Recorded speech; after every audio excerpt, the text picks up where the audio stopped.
But I've already eaten some, okay. Well, okay, Gotcha, technically... bitch!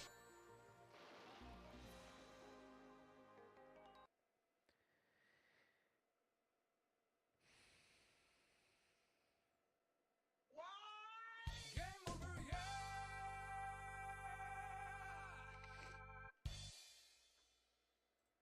A Twitter? Sorry, twatter. Did I even have a twatter? Oi, you twat. I'm a Twitter your twatter. What? I'm a twatter your Twitter. The many quotes of Game Busters J. Ho! Ho!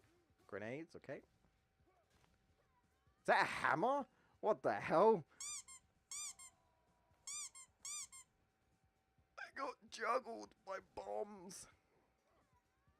Gotta speed up. Sonic, hit Dark Gaia's weak spot, quick, while I hold him back.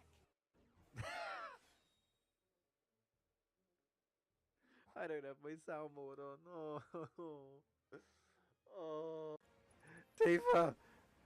Just do it. What?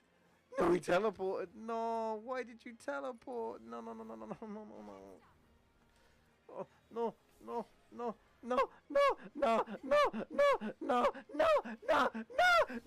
No, I don't die. I thought I was dying before. Oh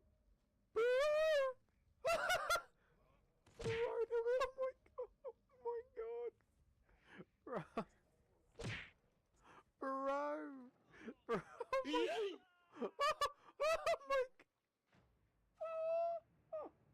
holy shit. It might have been like the longest one because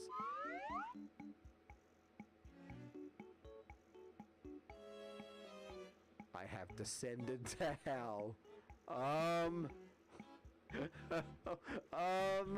The void is claiming me. It's Kirby. Oh no! He's eating Batman. Fuck. What?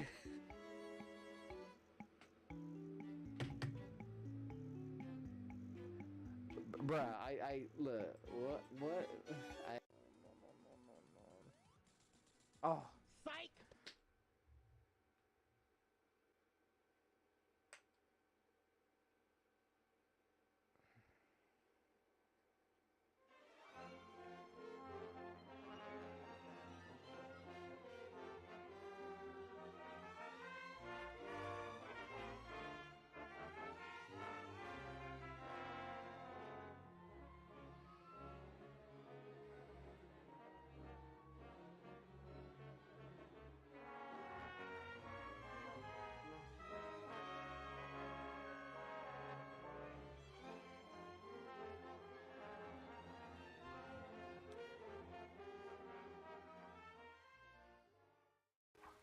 Barbecue rib burger. Oh, that does sound quite nice actually. But I've already eaten some. Okay. Well, okay. Gotcha, Technically, bitch!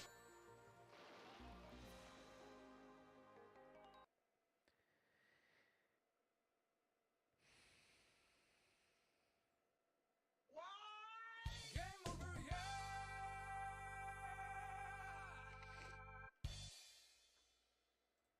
a Twitter. Sorry, twatter. Did I even have a twatter?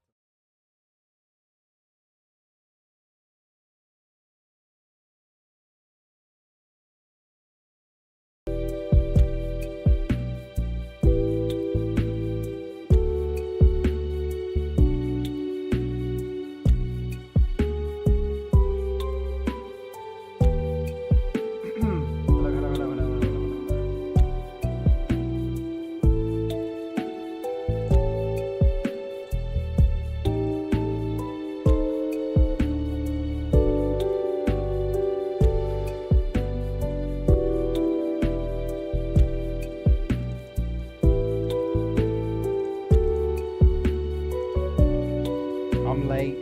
I know. A lot of things have been happening.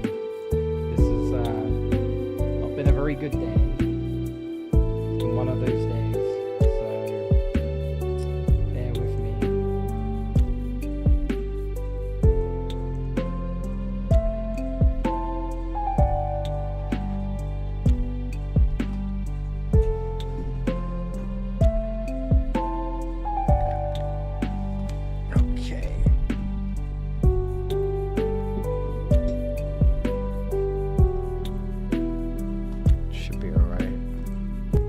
That might be a little loud. Let me turn that down. Right, hopefully you guys can hear that. Okay, I think we'll just have to make do with this. I can always do some other things if I need to. I shouldn't be quiet. The mic wasn't assigned properly, so I had to reassign it. It should be good now. I just turned down the music a little bit. Don't want it to be too loud, just want it to be in the background. Should be ready in a second. I'll get the riffraff out of the way and then, yeah. Just look at my ugly mug for a bit. Okay. Oh, by the way, in case anyone wants to know, I might be able to do this. Give me 1 second. Would it be this?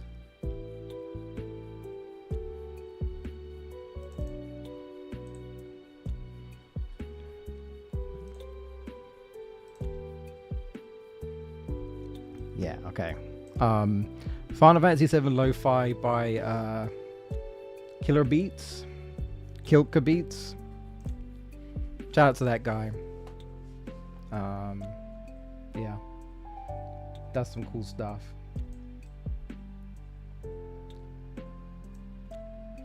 I could do it like that. That might be a bit more interesting than just seeing my ugly mug. There we go. Hopefully the audio isn't too loud. Alright. Should be good, hopefully. Yeah, leave it like that. I think that's roughly fine.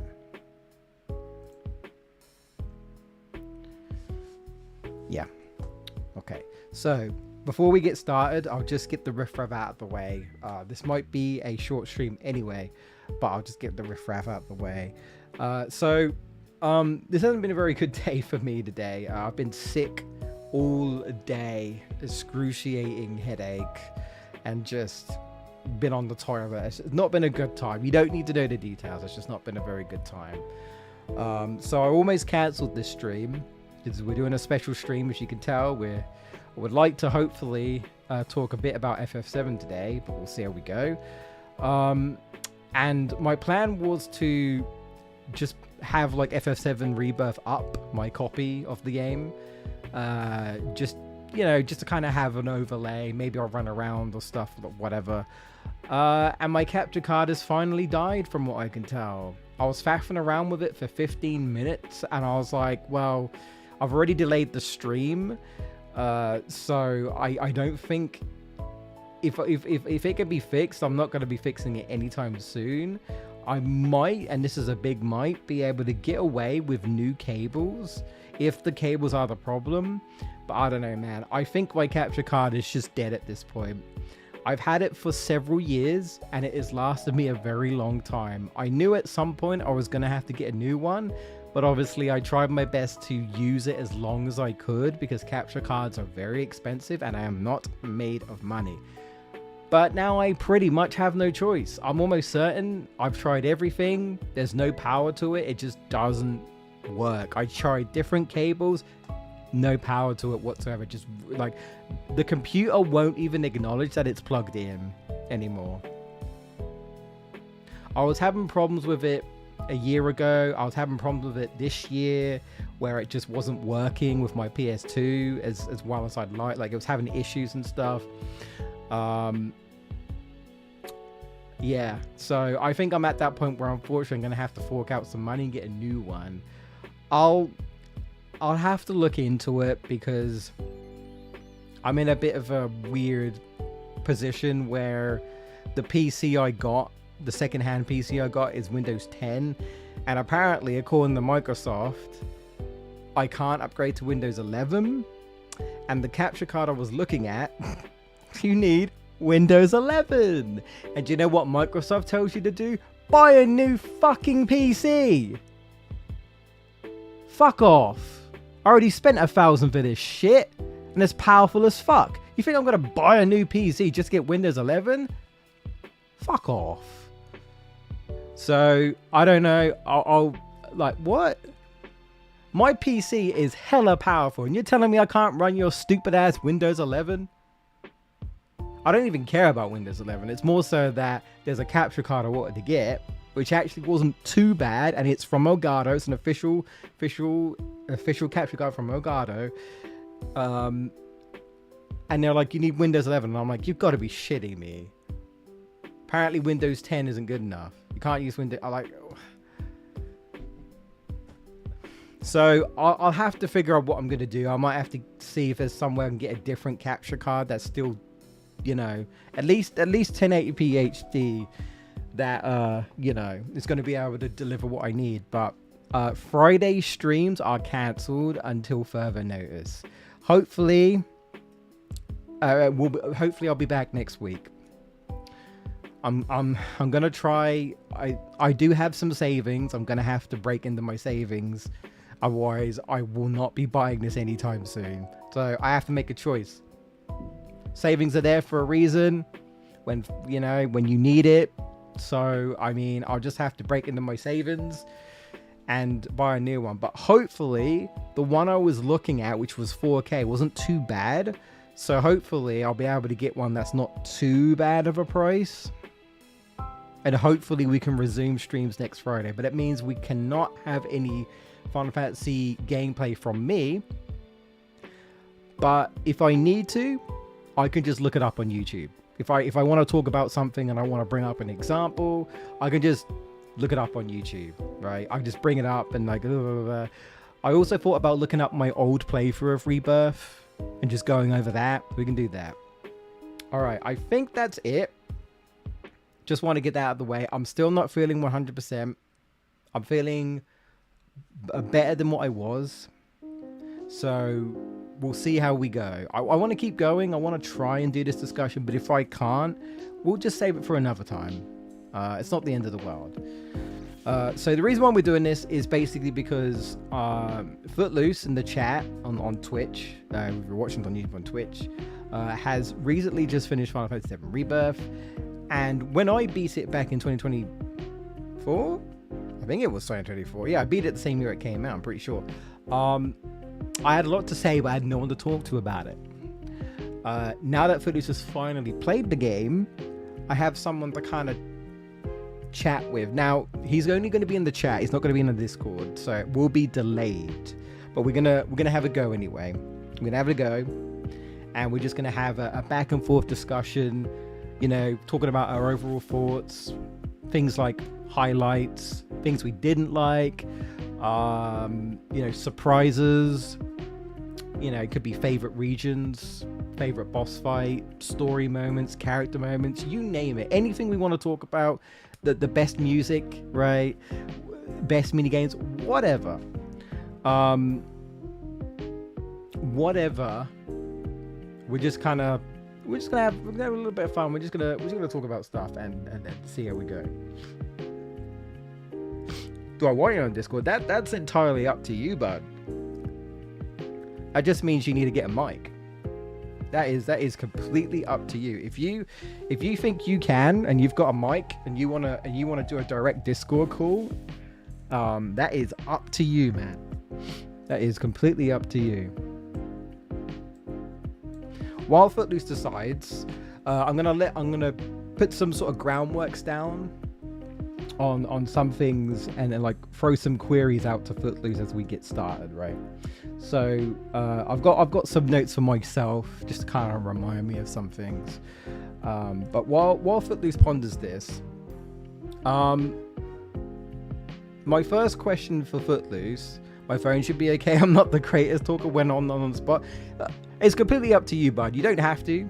No pressure. It's completely your decision. This is why I didn't suggest it, because I know you don't have all like the sort of setup and stuff that I do. And I don't know if you'd be able to. I don't know how your internet would be or anything. I don't know. So it's completely up to you. You're more than welcome to just chat with me in the chat. I'm perfectly fine with that. It doesn't matter. my other question for you, this is something you might want to do yourself, so I figured I would ask you this here. Do you want to look up the rest of the dates with me, or do you want to do that in your own time? Let me know. If you have Discord on your if you have Discord on your phone, you should be fine. But and then I'll put out some ways we can talk about this, but that's completely up to you, bud. You can watch the dates if you like. I mean, that's up to you, bud. I've seen all the dates. You haven't. So it's more for you, bud. If you want to like watch the dates yourself, if you want to watch them with me and we can talk about the dates. You've only seen Tifa and Eris, right? So it's completely up to you, bud. I'll tell you, hang on a second. Give me 1 second. I'll tell you what you can do. Okay. So on your phone, Footloose, this might work. On your phone, Footloose, where the channels are on the left side, it should say voice channels. I'm currently logged in to the voice channels. Can you access that on your phone? You should see me on Discord and voice channels.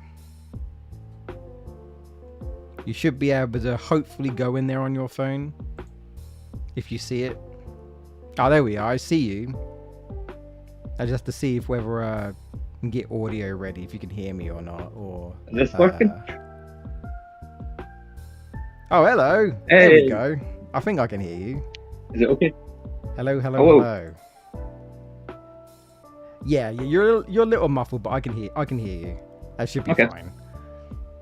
As long as I can hear you, it should be fine. How's it going? Yeah, not too bad. It's been a wet day today, so I've just been stuck in the house.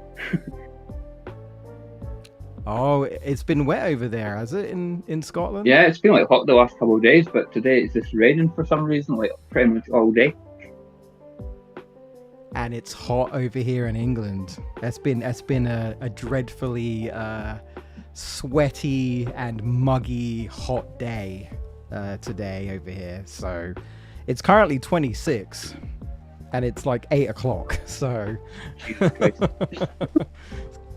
26 degrees and I've been sick all day. I freaking hate it, bro. Freaking hate it.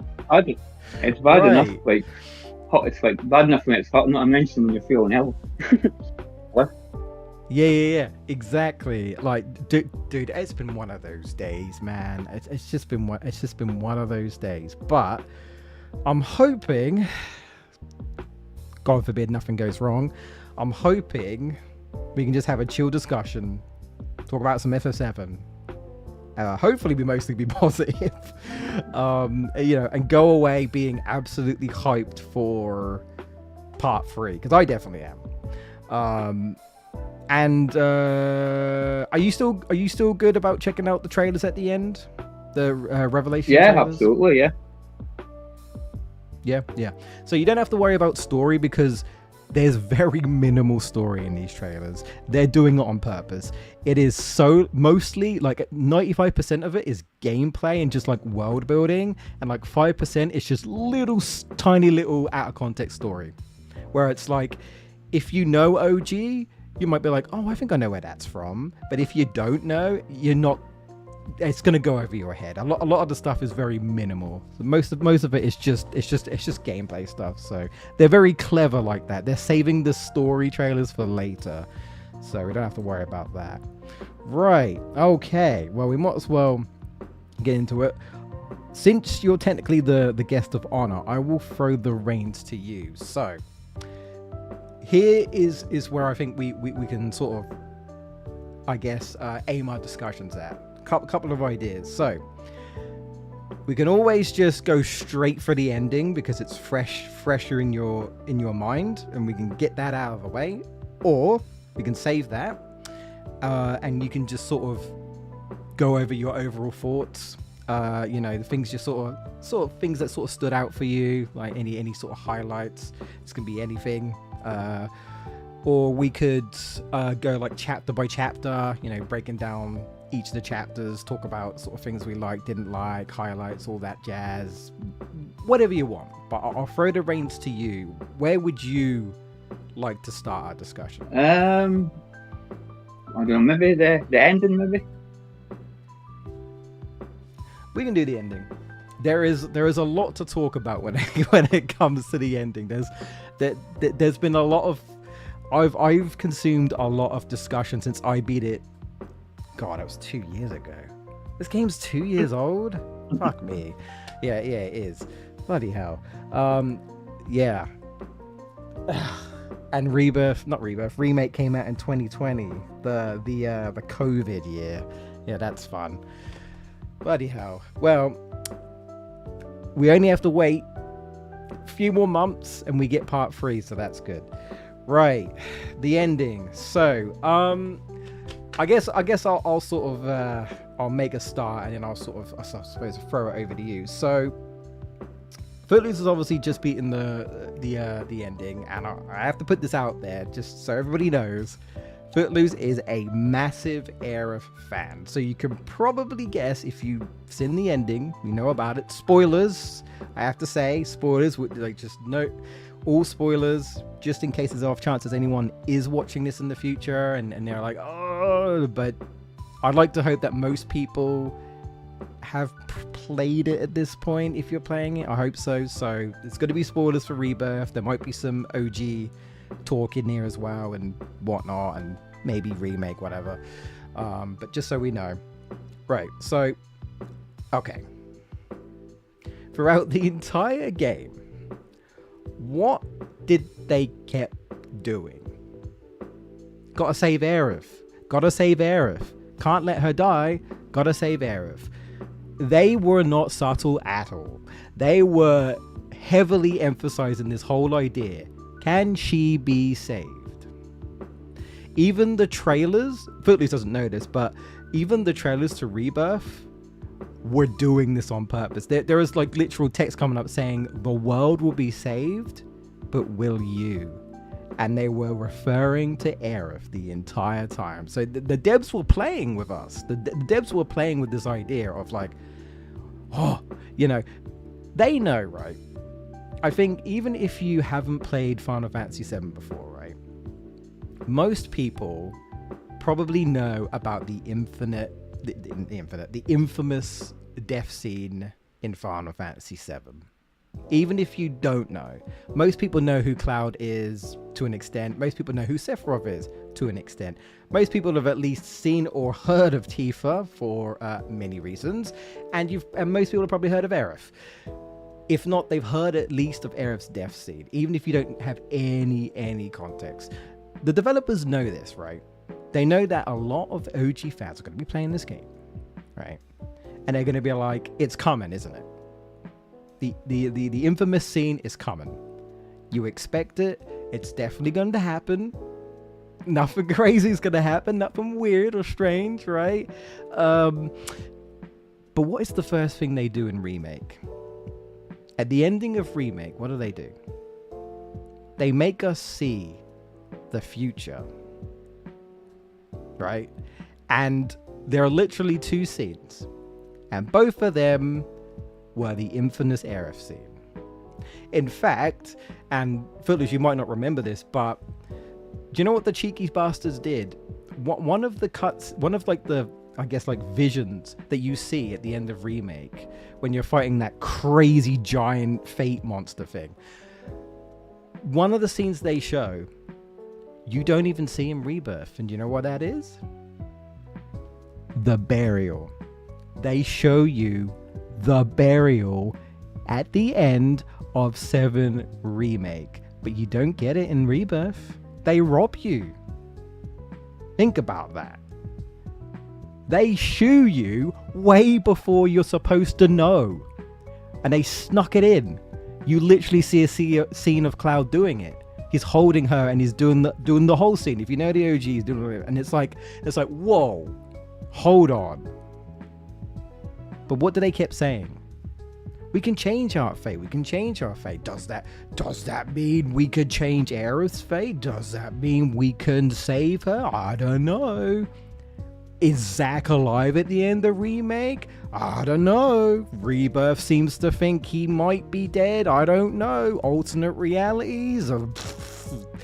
Anyway. All this fluff, all this confusion, all of this like craziness where you're like, okay, what are they doing, right? What are they setting up for? And Rebirth, right? Rebirth just lays it on thick. They even do this with Zack. You know, Zack, in wherever he is, he meets Elmira for the first time. He meets Marlene for the first time. He's confused. We're confused. Cloud and Aerith are like, I don't know, unconscious in his world. Don't know what's going on there. Zack does no idea what's going on. It's like, I don't know what the fuck's going on. Anyway, you know, this dude just like trying to reunite with Aerith. She's just unconscious the entire time. Never gets to talk to her, anything like that. And then like freaking Marlene at one point it's just like, you need to save her because she's gonna die and Cloud's the only one who can save her. And Zack's just like scratching his head. He's like, what is she on about? Like, how does this little girl know this? How does she know all this? Like, what? What's going on? And they just straight up tell you, the scary man's gonna kill her. You know, his hair was long and grey. And Zack's like, Sephiroth? Like, what? Poor Zack has no idea what's going on. But all he knows is that he has to trust this little girl who somehow knows that Aerith is gonna die. And you're like, okay, hold on. You know, and of course, Zack being the best good guy ever, he's like, well, I guess I'm gonna have to figure out how to save Cloud to save Aerith. Even after having his questionable... Okay, I'm getting a little bit off topic, but anyway. Well, I have things to say about Zack and him being in the game, but we'll get to that. But anyway, they lay it on thick, right? They lay it on thick. There are some other places where they also kind of, this whole implication of like, oh, you know, is she gonna live? Is she gonna die? Is she gonna live? Is she gonna die? Right? And she also acts kind of weird at times. She was strange in Remake, you know, that there are moments in Rebirth. So, okay, you get to the end, right? And that's where all the crazy stuff happens, right? That's where all the crazy stuff happens. When you leave the when you leave the Temple of Ancients, what happens? Sephiroth turns up, grabs the fake black materia, I guess, is what they're trying to imply. Cloud's going all like psychopath. He's like, oh, you know, chasing her down and blah, blah, blah. That all happens. Sephiroth's doing his weird fate whisper stuff. Anyway, they fall. Cloud wakes up in one of the, I don't know, alternate Zack worlds with Aerith, and she's all acting strange, right? It's a dream. Blah, blah, blah, blah. They go on this sort of weird dream date, which feels a lot like a goodbye. And you're like, what is going on here? And then what happens? She gives him the white materia, pushes him. Sephiroth's literally looming in the door, and you're like, whoa, wait, no, this is not how they kill off Aerith. Sephiroth's just gonna like shank her right there? No way. They're not gonna do that. Are they? No. That's wild. That's one goodbye, by the way. One goodbye, because she says goodbye multiple times in this game. So it's like, what is a goodbye anymore? In FF7, I don't know. Is she dead? Is she alive? I think she's dead, but we'll get to it. But anyway, you know, so all this weird stuff happens. Aerith is acting strange in this dream date. Sephiroth is literally hunting her down in this alternate world. Like, I don't know, because he thinks she's a threat, I suppose, so he's hunting her down. There's things going on in the live stream between Aerith and Sephiroth. All this happens. You go to the trees, right? You go to the trees. The Sleeping Forest, that's right. And you have that iconic scene like in the OG where she's like, I'm trying to find the real you, Cloud. And Cloud's like, I have no idea what you're on about, girl. Anyway, she's all teleporting all over the place, acting strange again. She takes the new white materia that she got from the other world, thanks to that Aerith giving it to Cloud and yada yada yada.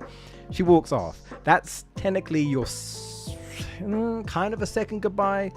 And then it leads to the forgotten capital. It's time. The game's not being coy about it, right? They're like, hey man, prepare yourself. Be ready to rush to her side. You know it's happening. They're making it super dramatic. You know, Cloud almost attacks her because the Whispers are like messing with his sword and stuff. But then they do the one thing that people weren't sure they were going to do. And what did they do? They make you think that Cloud saved her. And you're like, wait, no way. Are they actually? Like, Cloud, for a second at least, truly believed he saved her. And from what we see, it was like, oh yeah, like, oh my god, he did it. He did it. Only for the game that said, psych? And then you're like, wait, what? And I think this is where, like, this is whole, like, you could argue this is very convoluted and confusing. And you're like, okay, what are they doing? You know, it's like, is she dead or is she alive? If you're gonna like if you're gonna save her, or if you're gonna kill her off, right? It's one of those things where it's like, did they really need to do this? And I don't know if you feel this way, Footloose. I've been yapping a lot, so I want you to actually talk a little bit here, how you felt. But like, how did you feel during this whole scene? You know, like this whole idea of just, did Cloud actually deflect Sephiroth's sword? Did it happen? Did it not happen? Is she dead or alive? Like, what was your initial feeling of that? You know, were you like confused? Were you hopeful, and then suddenly that hopeful was gone? You know, what were your like sort of overall thoughts during that scene? A lot of thoughts. My head was just kind of all over the place of what's going on, to be honest. Yeah. But the thing that disappoints me is I like the build up where you could hear like Aerith like praying in the background. Oh yeah. And then also the Aerith's theme hits, like the choir like kind of version, which is just like brilliant. And yeah, you get up to Aerith and yeah, it looks like Cloud deflects Sephiroth, and then also it turns out he didn't do it at all. But for me, that kind of, it just ruined for me a lot of the impact that the original game had. Yeah. I think a lot of people think that way.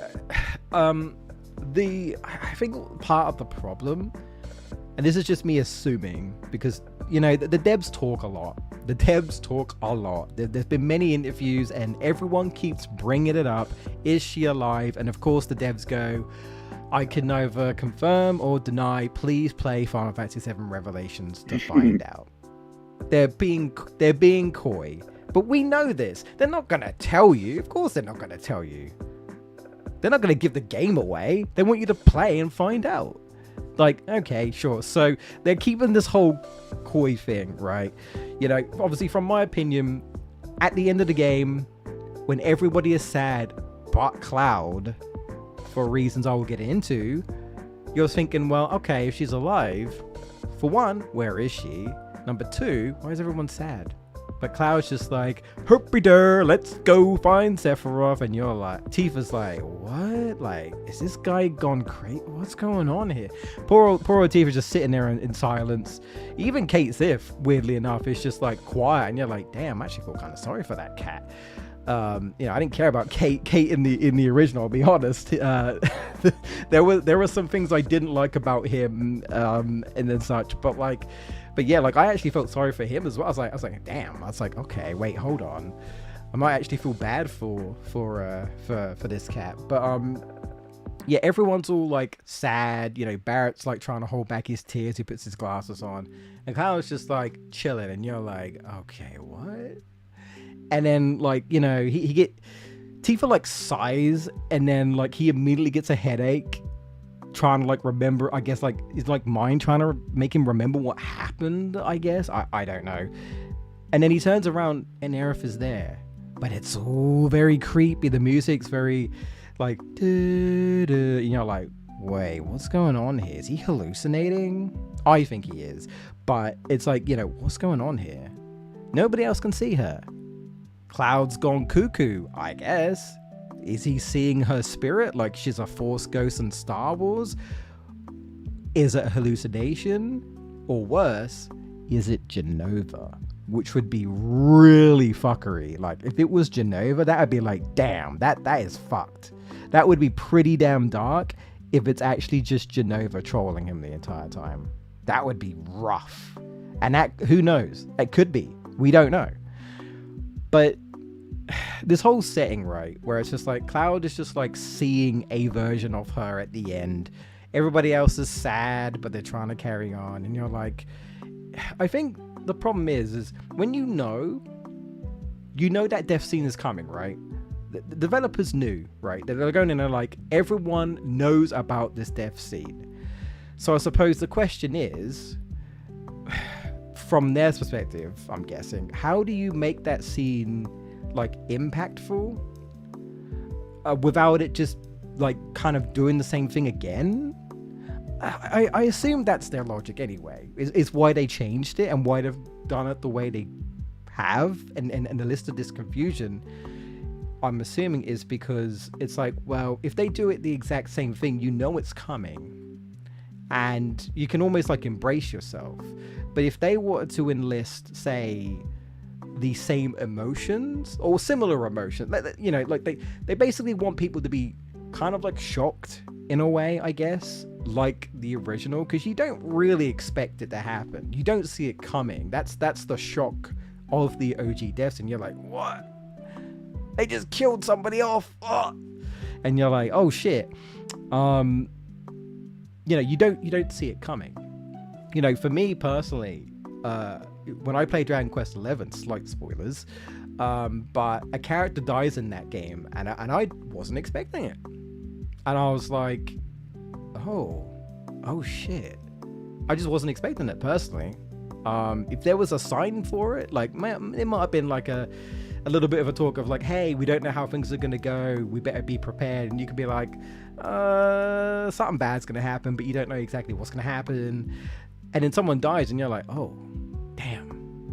And I think if it's done well enough, that can be great storytelling. Like, I don't think anyone wants Aerith dead. Even me. Like, I'm not the biggest Aerith guy, but I don't want her dead, right? She's not a bad person or anything. But at this point, her death is so iconic and infamous, right? That I feel like, I mean, I don't know how you feel about this, Footloose, but would you rather Cloud actually save her and be alive, knowing that could actually significantly change the story that she's around? Or do you think, like, no, they just stay the course, she's meant to die, it's part of the iconic story, like, just leave it as is? Yeah, well, I'm kind of like mixed on it. Like, before I beat the game, I was like, yeah, she should die, because it's obviously it's part of the story, it's, you know, it's an important part. But then once I seen like her death scene in the game, I'm like, I hope she's alive now, because that just didn't feel right at all, you know. What are you doing? Yeah, I know. You had one job.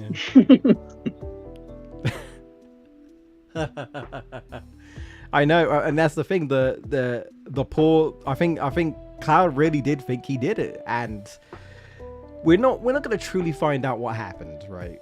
Like, Cloud deflecting the sword, like, maybe he really did just make it up, right? Maybe we know that, we as OG fans know that Cloud, in his own words, is the master of his own illusion, his own illusionary world, as I believe roughly the exact quote he says. When he remembers who he is, which we will see in part 3, which I'm incredibly looking forward to, that whole sequence. And he becomes his real self again. And he talks about how, like, you know, he sort of took Zack's memories and pretended to sort of almost be him in places and whatnot, and kind of blocked out Zack's death. But what I do find interesting is what they're trying to do, right, They're trying. This is their angle. They're trying to make us see through Cloud's eyes this time. And in Cloud's eyes, he saved her. In his eyes, he saved her. But then suddenly he didn't. But then she rises up and she's like, "It's okay, Cloud," you know. Blah, blah. And then at the end, what does he do? He just picks her up and he goes, "Wake up, Aerith. Girl, wake up." And as far as he's concerned, she does. And you're like, wait, what? But I thought what? But then it just skips. It like flash forwards to everyone sitting down, everyone's sad. Cloud's okay though. And you're like, wait, what? I'm so confused. Was she dead? Did she wake up? Where is she? So they're really playing with people here, right? They're really messing with our minds. They're like, I don't know, like, what's real anymore? You know, one of the big things that they pushed at the end of the game was trying to explain like the Zack reality, and then like it gets a little bit convoluted because it's like 1 minute Zack's like going to the Shinra building, and then it's like, oh, psych, in an alternate reality. Oh, hang on a second. Get rid of that. Distracted by spam bots. You know, he's in one reality, and then the next minute he's like, oh, I'm gonna help Biggs, but then Biggs dies, and it's like, okay. And then like in another reality, he's sitting outside the church, and you're like, what is going on? There's like several different stamps. I don't know. Apparently the stamps are meant to be like all different realities where Zack is in it, and anyway, it gets very confusing, and you're like, I don't know what is going on. What does it all matter, right? That's my big thing in Revelations at the end of the day. Does any of this matter? Because my biggest fear going into part 3, the whole idea they've got behind it is resolve. They said this, resolve. And to be honest, that's good, because there is a lot to be resolved. There is so much that needs to be, you know, like sort of tied up in a neat bow. And, you know, I mean, there's so many things that need to be sorted out on top of the rest of the game that they still have yet to cover. So the fact that it's resolved, it's like, my only fear is that something that should get resolved or explained doesn't, and you're still left with questions. I don't want questions, to be honest. When we beat Revelations, I want to be left being like, I'm satisfied, I've gotten my answers. You can leave some things up to interpretation, that is fine, but there is, to me, a lot of ground to cover that they need to talk about it. They need to address these things. A lot of these things, including these crazy things, right, they need, to me, something needs to happen. Why should I care about 5 different Zacks? I'm the Zack fan, but why should I care? You know, I'm only going to care about the one who survives, right? The one who actually does something. You know, like, what is the point? You know, why show us all these realities? Why show Cloud and Aerith on some sort of dream day, as she calls it? You know, why is Aerith acting a little bit differently here? Like, she knows things, and that is my biggest fear going into part 3. Anyway. It's just like a lot of this stuff needs to be resolved, including Aerith's status, you know, like Aerith's fate, you know, because one of the things which I'm not sure, you might have thought of this, Footloose, you might not, but like, you know, one of the theories people are saying is that Cloud created an alternate reality where she lived, one where he did deflect the sword and she's okay, but still died in the main world. And the reason why people think this is because the big thing that they kept showing when it comes to Zack, right? They kept showing these weird rainbows. You're like Roundtree Fruit Pastel, here's the rainbow. You're like, what does this mean? Whenever these rainbows come up, it's like a different reality happens or something. I don't know. These rainbows keep coming up. And when Cloud deflected the sword, it was all rainbow effect. So people were thinking that they went past the Whisper, they breached fate yet again.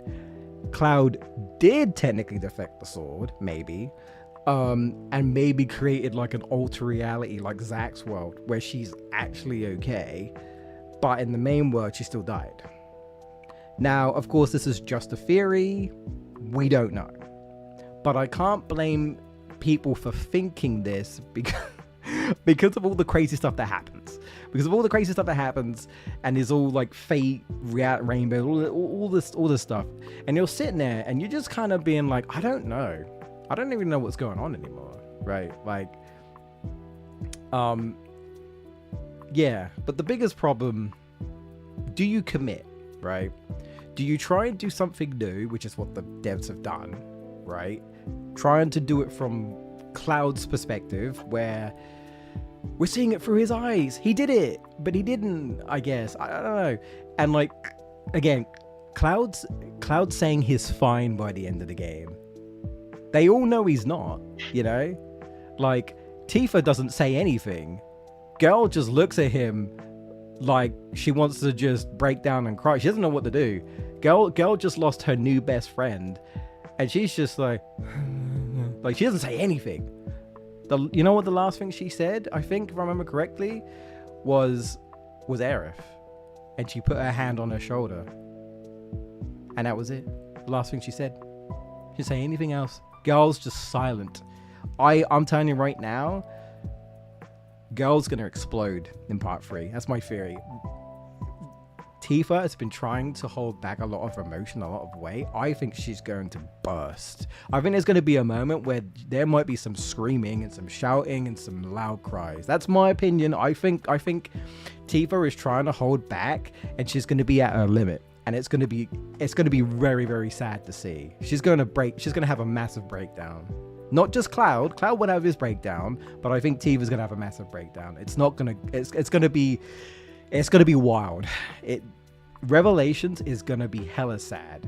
Now, of course, because we don't know what's going on with Aerith exactly, we're going to find out in part 3. The big question is, whatever they do, is that going to really justify what they did in Rebirth, you know? Because as you say, Footloose, like, you know, yourself and a lot of other people are just kind of like they don't know how to feel, right? Like, when I first played the game and I got to this ending, and I was just kind of, I think even you mentioned it, and a bunch of other content creators have said the same thing. They felt numb and confused. They're just like, I just don't feel anything. Like, they didn't even shed it. Like, some of the people cried because I think they still realized that she died. But a lot of people were just kind of like, I don't know how to feel, because I'm just so confused. You know, and it's like, when you do something like this in storytelling, that is a big risk, especially tampering with something as iconic as that scene. That is risky doing that. And the devs know this. They even said in an interview that they said that they were nervous to show people the ending because they knew that it was going to be controversial. They are taking a risk. They are hoping, right, that people stay on board, because they're going to show, they're going to do something different with her in part 3. Cloud for sure is going to finally realize she's gone. We don't know how they're going to present that, but it's going to happen because, again, from what we can tell, Cloud is just like, nah, we're good. You know, I'm just talking to her spirit. I don't know. You know, like at the end, like Aerith saying, like, anyway, good luck, I'm going to go leave. And you're sitting there and you're like, wait, hold on. If she's alive, why are we just leaving her here? Like what? Like, Cloud? Huh? Like, Cloud's like, oh, anyway, if you need to contact us, send up smoke or something. And I'm like, wait, hang on. I'm like, hold on. I'm like, if she was alive, why would any of them leave her there? It doesn't make any sense. It's like, what? That's weird. Okay, where's she gonna go? You're just gonna leave her in the middle of a field? Does he expect her to go back to the Forgotten Capital? How? What? There's a lot of confusion going on, where you're just, where you are just kind of left with, at least in my opinion, when I finished Rebirth, I was left with even more questions.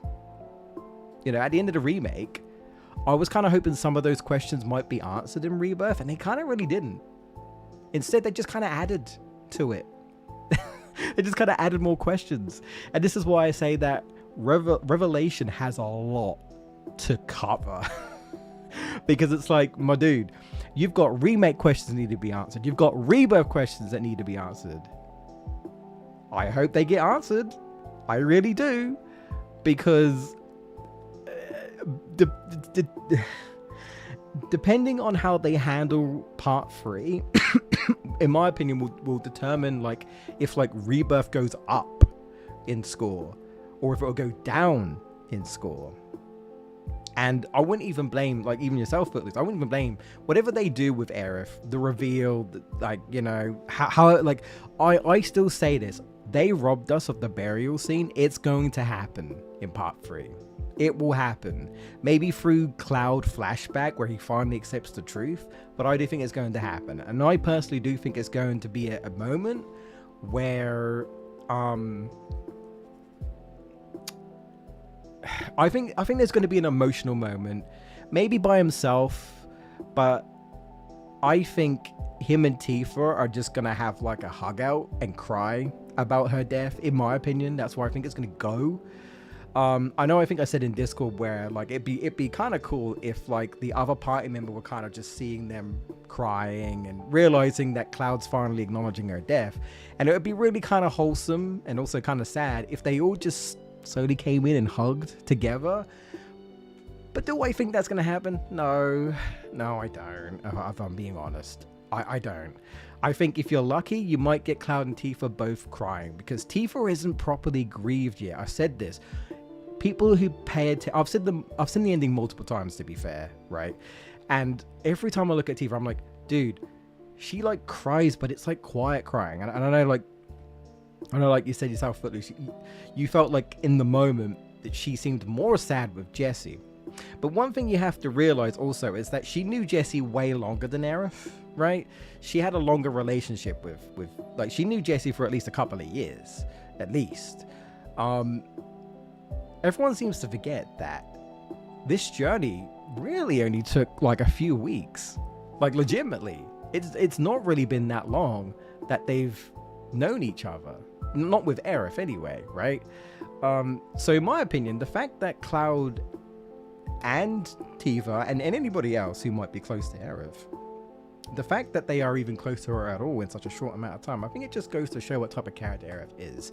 That she can kind of be friends with almost anyone, except maybe Hojo, because Hojo's a twat and we all hate Hojo.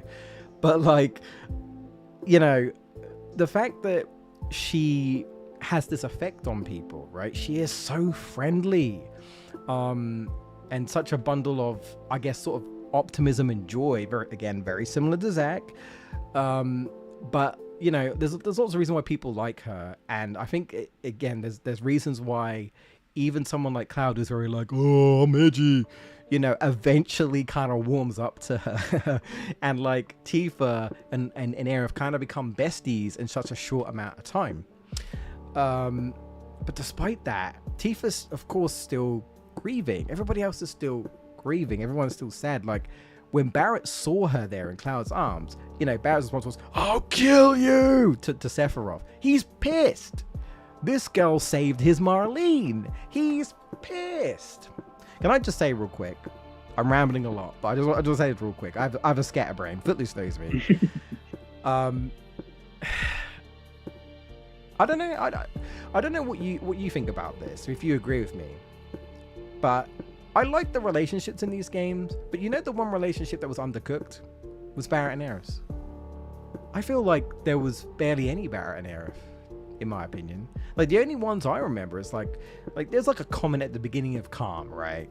Where like Aerith is like saying, Sephiroth was killed in action, and like Barrett does that whole, you know, no one should believe Shinra and they're dumbasses, and she's like, am I a dumbass? And you're like, oh, that's funny, okay. And then like Barrett's like, I didn't mean that. Like, but that's kind of it.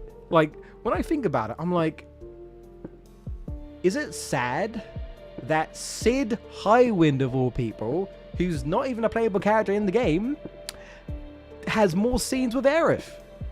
They tied him with her now. That's something new. This wasn't in the OG. Sid knows her mother. He had a literal crush on her mother. That's new. But you know what that does? That brings that creates a relationship with Sid and Aerith. Now Sid's got a kind of in a way he's got a reason he wants to hang out with him now. He's like, I just want to do right by you, even though Sid's not her dad. I don't know, kind of weird, but it's like suddenly Sid's like, I want to be like a dad to you, and it's like, why? That's a bit weird. You're not her biological, you're not her dad, but okay. But anyway, but that ties them together, right? And to me, I feel like Sid and Aerith got more time together and more sort of relationship building than Barrett and Aerith. And I think that's really sad, because I feel like, in my opinion, Barrett and Aerith is such a cool dynamic. I don't know if you got the synergy. I don't know how often you played as Barrett and Aerith Footloose, but there's a synergy in the game. You may or may not know this, but Aerith puts on Barrett's sunglasses, and it's really cool. Yeah. He literally is like, I've got another pair of sunglasses. He gives it to her, and she puts it on, and they do a cool pose, and then they both do their attacks. It's really it's fantastic. If you haven't seen it, I highly recommend checking it out, because it is arguably the most adorable synergy attack, and I wanted more of that. But in the game, as part of the story, I wanted more Barrett and Aerith moments. Aerith is such a child, and I don't mean that in a bad way. I just mean that's just how she is. She has a very childlike personality to her. She has a very childlike nature. Barrett goes soft whenever he's around his Marlene. How great it would be that if anyone could speak to Barrett's softer side, would be Aerith, because she's so childlike, and she would remind him of her Marlene. But they just didn't explore that, and it's such a shame. I don't know. I really would have liked more Barrett and Aerith, but anyway, I'll be wrong. What do you think? What's been on the subject of Aerith, what's been your favorite? I don't know, maybe favorite relationship or favorite dynamic in the game when it comes to Aerith? Favorite relationships, probably Cloud. Probably, I always think Aerith just brings out a really softer side in Cloud. But also obviously Tifa and Aerith are obviously both amazing together as well, when they do their high fives and stuff. Yeah. But as you said, I think they did as you say though, with Aerith and Barrett, now that you mentioned, there wasn't really a lot of interaction, considering Aerith went back and saved Marlene. I thought there'd be more interaction between them because of that, maybe. But... Yeah, and the sad part is we're never gonna get that now. Yeah. So that's it. I'm just saying. I know that's kind of a dark thing to say, but I'm not wrong. I'll just put this out there real quick. I don't think they're gonna bring her back. And if Zack is dead, honestly I don't know. I'll get into Zack, but I don't know if he's dead or alive, if I'm absolutely honest. Some people say he's dead, some people say he's alive. I don't know. Even if he is alive, do you think he's going to be alive by the end of the game? Hell no, he's going to be dead. He's meant to die. I love his character, but he's meant to die. I'll admit that. And I've said this before, but for me personally, because Footloose knows me, I have a massive soft spot for Zack and Aerith after playing Crisis Core. I've never seen Cloud and Aerith as a romantic personally, but I'm not gonna shame on people who do. You do you. Just don't be fucking weird about it, you damn shippers. That's all I care about. We all have our own sort of personal preferences. I don't care if Cloud marries his sword. I only care about if Tifa is happy. But what I do know is that Tifa loves Cloud, so in order to be happy, I guess she has to be with Cloud. Sure, I don't care. I don't hate Cloud or anything. It's just I prefer Zack. But anyway, my point is, you know, Zack is the type of character to me where if Aerith was dead and he was alive, I don't think he would stick around. I think he would find a way to potentially sacrifice himself so he could be with her. That's just my opinion. I feel like I know Zack and I know what he's like, and to me, it would feel kind of wrong, in my opinion, to have like one dead and not alive. But that's just my opinion. Like if Aerith was dead and Zack was alive, it would feel wrong to me. I'd be like, no. Either have them both alive or have them both dead. But that's just my opinion. I just don't think that's fair. You know, it's just kind of because I can see it being like, well, let's screw the Aerith fans, but not the Zack fans. Let's keep him alive, even though Zack's entire point of Rebirth, and you might not think this because it's kind of confusing, but his entire thing really is just he just wants to kind of make things right with Aerith, but he never gets a chance to talk to her because she's like asleep throughout the entire time in his reality or whatever, right? So he's just kind of like watching over her, but he never really properly gets his reunion with her, which is going to happen in part 3 because they've teased it throughout the entire game. There's a reason why he puts his hand on Aerith's hand and then it transitions to her hand in the live stream and she's like, what? As if someone's touching her hand. She felt his hand through the live stream, which kind of confirms that, well, he's in the live stream, so he is probably dead. I don't know. But anyway, my point is that if you pay attention, they've sprinkled things. Aerith is still trying to find him, right? She goes to Gongaga and she's like, she goes to see his parents. Have you heard anything? Nothing. Tifa goes to her. Did you hear anything about Zack? Which means Tifa and Aerith have been talking behind everyone's backs. And Aerith's like, nope, nothing, right? And then I'm about to like slap a bitch round the head because Cloud called him a loser, and I was like, okay, buddy. I think I'll let Sephiroth just take you over. How about that? Fuck you. That was my initial thought anyway. When that happened, I was like, this bitch really called Zack a loser when he's the guy who literally saved your life. Are you shitting me?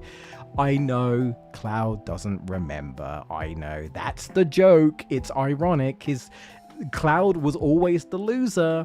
Zack was not. Cloud always wanted to be the cool guy, and then he kind of does become the cool guy. So it's just kind of ironic that he's calling the guy who was never technically a loser when he was a loser. And anyway, I'm going off topic here, but either way, right? Going back to the ending real quick, because I don't want to spend too much time on it, but it's one of those things where it's like Star Wars. Is it The Empire Strikes Back? I think it might be the 5th movie. A lot of people like it because of the movie that comes afterwards, right? Because the movie that comes out, Episode 6, that complements the 5th movie, and I feel like that might be where things are going with Rebirth. Is we won't be fully satisfied until obviously the final part comes out to conclude things, but also, if I'm right, I think Revelations is going to try and complement Rebirth as much as possible to make you hopefully appreciate Rebirth even more. Now, don't get me wrong, you might still absolutely despise what they did with Aerith at the end of the game, even after Revelations, and I can't blame you, because at the end of the day, what they've done is risky. You know, they have tampered with this iconic scene and took a risk to do something different to get different feelings of emotion. And apparently, I can't remember which of the developers it was, but in an interview, they were expecting people to be confused and didn't know how to feel. So what I'm trying to tell you, Footloose, is that everything is intentional. So if you're feeling the way you're feeling, according to the developers, they were like, yeah, they did their job. They wanted you to feel that way. So basically, I guess they have a what's the word? Not a guide, but they have like a they have a path, right? They have a path and they're sticking to it. Regardless of whatever's going to happen, they're sticking with it. But to conclude, I think Aerith is dead. With everything that's happened, all the confusion, the will they save her, will you not? I've heard lots of people, they say, oh,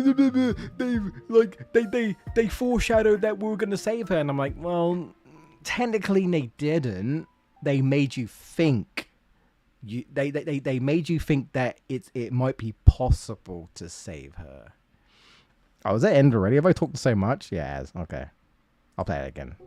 That's fine. But yeah, like they make you think you can save her. They give you that hope.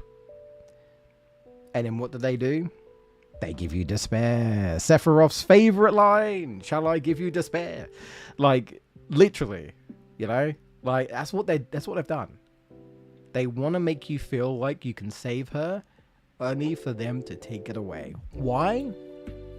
Because it hurts more. You even said yourself, Footloose, you couldn't stop thinking about it for a while. It hurts more. They give you that false sense of hope. You know, they give you that false sense of hope. You can save her, maybe.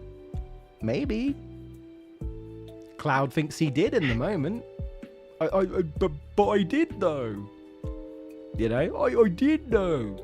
Everyone's sad, but I did though. And it's like, did you though? Well, only time will tell. But yeah, okay. So if I were to rate the ending, at least for me, what I will say is that it's difficult because there's more to it, and we won't see that until part 3. So it's sort of difficult for me. On its own,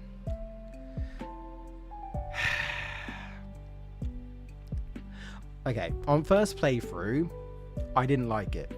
Straight up, I just didn't. I'll be honest. Like me, I'm not the biggest Aerith fan, but like everything that happened, I was just so confused and didn't know how to feel that I was just kind of like, I don't know if I really like this ending. I don't know. But I've had a lot more time to sit on it than Footloose, and I've watched the ending multiple times now. I like it more. And the only reason I say this is because they've got a vision, and if I'm right, this could potentially set up to be incredible in part 3 if they nail the delivery. And that is the big thing. Again, Revelation has a lot to do. There's high expectations here.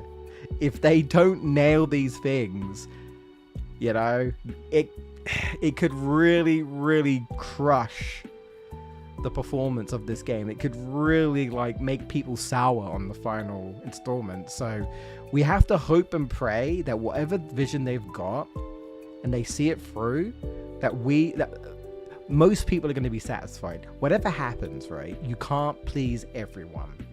Whatever the ending of Revelations, not everyone's going to be happy. Whether it stays the same or whether it's completely different, you cannot please everyone. You just can't, right? It's impossible. And tampering with an iconic series like Final Fantasy VII is risky in itself. Introducing fate and all this stuff is risky. All this stuff where you're like, did you need to do this? What's the point, right? There's a vision. And the biggest question of Revelation to answer is, you know, was it worth it? Whatever they're going to do, was it worth it? Was it worth robbing us of that burial scene with Aerith for all this sort of, you know, confusion and different perspective through Cloud's eyes to set up for whatever they've got in part 3. That's the big question. Where are your overall thoughts of the ending, Footloose? If you like to, like, on a standalone, because we don't know Revelations, like do you feel sour on it? Are you not so bad on it now? Do you still not the biggest fan? Like, so where's your head at? Well, I'm still like pretty disappointed, pretty angry with the way they handled it. Like, I just thought, just totally rubbed this up on like a really like iconic death scene. And even like character like interactions as well, because like in the original, like the characters are so expressive without having like voice acting and stuff. I particularly like the one with Tifa, where Tifa like goes on the ground and like kind of like puts Aerith's like hair behind her ear, kind of like. I love that. I just think that's an absolute like amazing touch. And then you can see her like getting emotional, and then she just like runs out like pretty much having like a breakdown kind of thing. Like so much like emotion just with no dialogue, basically. Yeah. And I wanted that as well. Like, I mean, I know we got a little bit of like Tifa and Yuffie and like Red being a bit sad, but I don't know, this wasn't enough like for me. It hits different, doesn't it? I think that's what it ultimately is. It hits different because, again, the vibe is completely different. Yeah.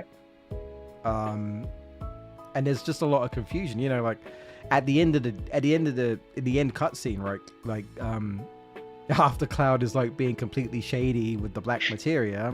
Curious as to where that's gonna go. Putting that in the Buster Sword was definitely not in the original, but Nova was a second holy, so again, that's another thing I'm curious as to what that's gonna do.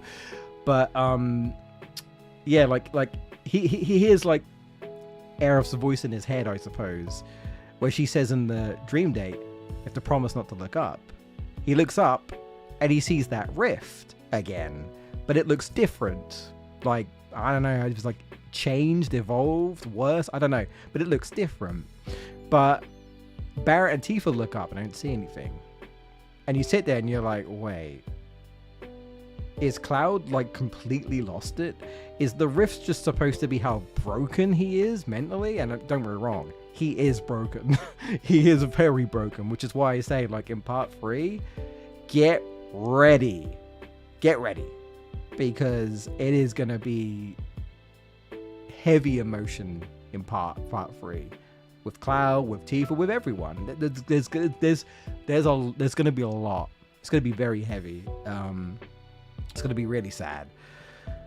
You know, is he seeing things? Is he hallucinating? Is he actually seeing a rift because he went to one of the other realities and now he can just see it? Who knows? But either way, with all this like confusion and all this setup, and then him talking to a version of her that we don't know as alive or Force Ghost or whatever, or Genova, we don't know. You know, and then obviously she says goodbye at the end. But as I mentioned before, I said this game is interesting because you kind of get like at least 3 goodbyes with Aerith. Some people even said that when you get that dream date and she's like hugging you, and like again, like Cloud calls her out, he's like, you've been acting weird all day, like who are you? And I don't know if you noticed that, Footloose, but Aerith is definitely different in that dream date, and there's a reason for this, but she is different. She's not the same Aerith. She's not the same Aerith you've been on a journey for. She hasn't. And I'll get into that if I don't ramble on too much, but I'll get into that. It's part of the Aerith talk I wanted to mention. But she's all like hugging him, and she's like, I'm sorry for like, you know, being strange and all this and that. And then she's just like, whatever happens, don't blame yourself. And you're like, wait, what? Why would you say that? Why would she say that? That's strange. It's not like she's about to die or any... Oh, fuck. And there it is. Why would she say that? Like she knows she's going to die. What happens? right? She pushes him in like the flowers or whatever. He goes into like a weird rift portal thing or whatever. And then Sephiroth comes in and you're like, no, this is not how they kill her. This is not what they do. But a lot of people have said that they found like that was way more emotional and way more of a goodbye than the actual ending of the game. And I can see why. Because it definitely feels like a goodbye. It feels more like a goodbye than whatever happened at the end. You know? So I can't blame people for thinking that. But either way, overall, I guess to sort of wrap up, the ending's interesting, but we won't truly know, I think, how we've got to ultimately, you know, conclude and feel about it. When Revelations comes out, we may play Revelations, go back to Rebirth, and we might have a deeper appreciation for what they did, or we might hate it. we might be like, no, fuck this, that weren't worth it. It's hard to say, but okay, so I've rambled a lot about the ending. I think we've probably covered most of that. Okay, let's talk about something a little bit more, I suppose, positive. I'll throw it over to you, Footloose, because again, I've been talking a lot. Can you give like your overall thoughts of the game? This can be anything. This could be anything that just might have stuck out for you, something you particularly really liked. Anything like that. This could be anything. Regions, story bits, character bits, side quests, whatever. Just overall thoughts. Let me know what you think. But overall, I thought it was an absolute fantastic game. I know there's a lot of mini games. Some mini games are okay. Some, they weren't great. And the card, I know you like the Queen's Blood, but I just couldn't really get into it. I wanted to like it, but it didn't really click for me at all. Yeah, that's a shame. But I don't know if you did the mini game. There's a mini game in Cosmo Canyon. I don't know if you did that, but there's one in Cosmo Canyon, and I didn't particularly like that one. But some people do, and I admit the type of mini game just really isn't for me, and that's okay. I didn't do very good before Condor either. But carry on. Yeah, Fort Condor, yes. Screw that rubbish. Is that Cosmo Canyon? Is that the one where Yuffie's riding or flying on a chocobo or something?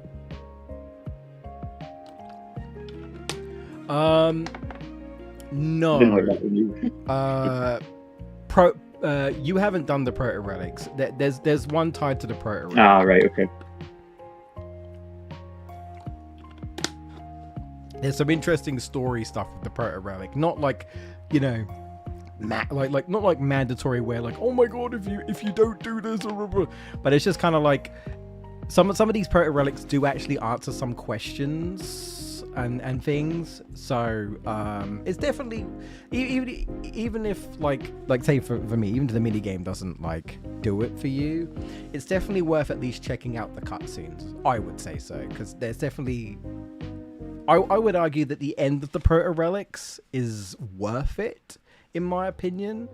It's difficult towards the end, but I do think it's personally worth it. I won't spoil the surprise. You might, depending on how much of proto relics you've done, you might have an idea of where it's going. You might not. I don't know, but I won't spoil the surprise. But it gets interesting. Is all I will say. It's a lot more than just a mini game or two, or let's get this, whatever this is, this relic thing for Chadley, there's a lot more to it than that. So I definitely like the proto relics personally, but I know you've yet to do most of them. So anything else? I liked the one with Red kicking the ball around. That was fun. Oh, the football one. Being a football fan, I did like that quite a lot. Right. And even the chocobo racing's quite fun as well. I need to go back and do more of that. Yeah, it's just a kart racer, isn't it, really? It's a kart racer, but just on a chocobo, and there's nothing wrong with that. I mean, it works, right? It works.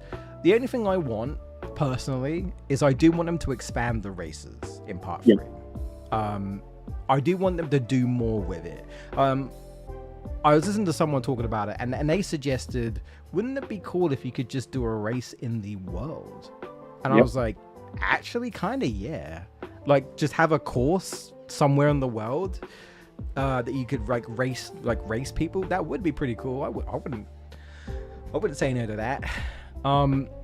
Because very quickly, one thing I'm actually not the biggest fan of, and I don't know if you've done many of these, but the Chadley VR missions, there's loads, and I mean loads in this game. So many, and don't get me wrong, you do get some good rewards, mostly materia, and a lot of them are very good. And obviously you get the summon fights, and the summon fights are always fun. You get the summons, and there's hard mode versions and stuff, but there's so many in this game, and they're always the same environment. They're always the same virtual reality layout, tiles and stuff. And it would be so much more interesting if like Chadley could like just generate like a virtual reality version of actual game locations. Would be just visually more interesting. There's a side quest. Again, I have to be careful because I don't know how much Footloose has done, but there's a side quest where they talk about like a fight breaking out in Calm, but you just do VR, and it's such a missed opportunity to create a VR version of Calm that just has no people in it but enemies, and you could just fight in Calm, because that would be, dude, imagine, that'd be so unique. You have to fight in a town. You don't do that. Imagine you get to just straight up fight in Calm. Like, I don't know, I think that'd be pretty cool. So one thing I want them to do is, because Chadley is gonna come back, because of course he is. Some people think he's gonna die in part 3, and he might do. To be fair, he might do. There's implications that says he might, but we'll see. I don't know. If we're probably inevitably gonna have more VR shit. I don't know if they do it, but I really hope that we at least get some unique VR stuff that isn't just the same old, gray-scaled, like shapes in the sky or whatever. It's just like sort of generic looking VR looking place. I always get the flashbacks of Digimon Story, Kowloon, blue everywhere. I always go back to that because it's so infamous to me. Like, that's so boring when you've seen it for like the 10th time, dude. It's like, come on. Something different would be nice. Yeah, sorry. Was there anything else you wanted to bring up? Overall thoughts? I liked how they made like the areas like more open, so you could like explore and stuff. Because the first game, or the first part, was really like quite linear. So even though I didn't like every like side mission or like side activity or mini game, but I still think it was good that you actually got to explore, and you could do that if you wanted. Yeah. And just seeing like monsters and stuff like out in the wild that you could like get XP and stuff. Yes. I don't know how many infamous monsters you fought, but it kind of reminded me of like just sort of like, well, I guess hunts in a way. Hunts are like common in RPGs, and I'm not even talking about like Monster Hunter specifically, but like Tales of games has like hunts where they're like, fight this infamous monster that's like, multicolored and like a giant version of some rhino or something that does crazy moves, and like if you defeat it you get like some rare weapon or something like that. For me personally, all that sort of stuff is fun because the combat, dude. The combat in Rebirth. Oh my god. I thought it was good in Remake, dude. I thought it was good in Remake. And then they said, hold my Cosmo Canyon, because we're gonna make it even better. And yes, they did, which makes it kind of hard to go back to remake sometimes. I got addicted to parrying personally, so whenever I go back to remake, I think I can parry and then I can't, and I'm like, fuck, I'm stuck with guarding all the time and dodge rolling and getting like nipped in the butt, and it's like, oh, I want to parry, god damn it.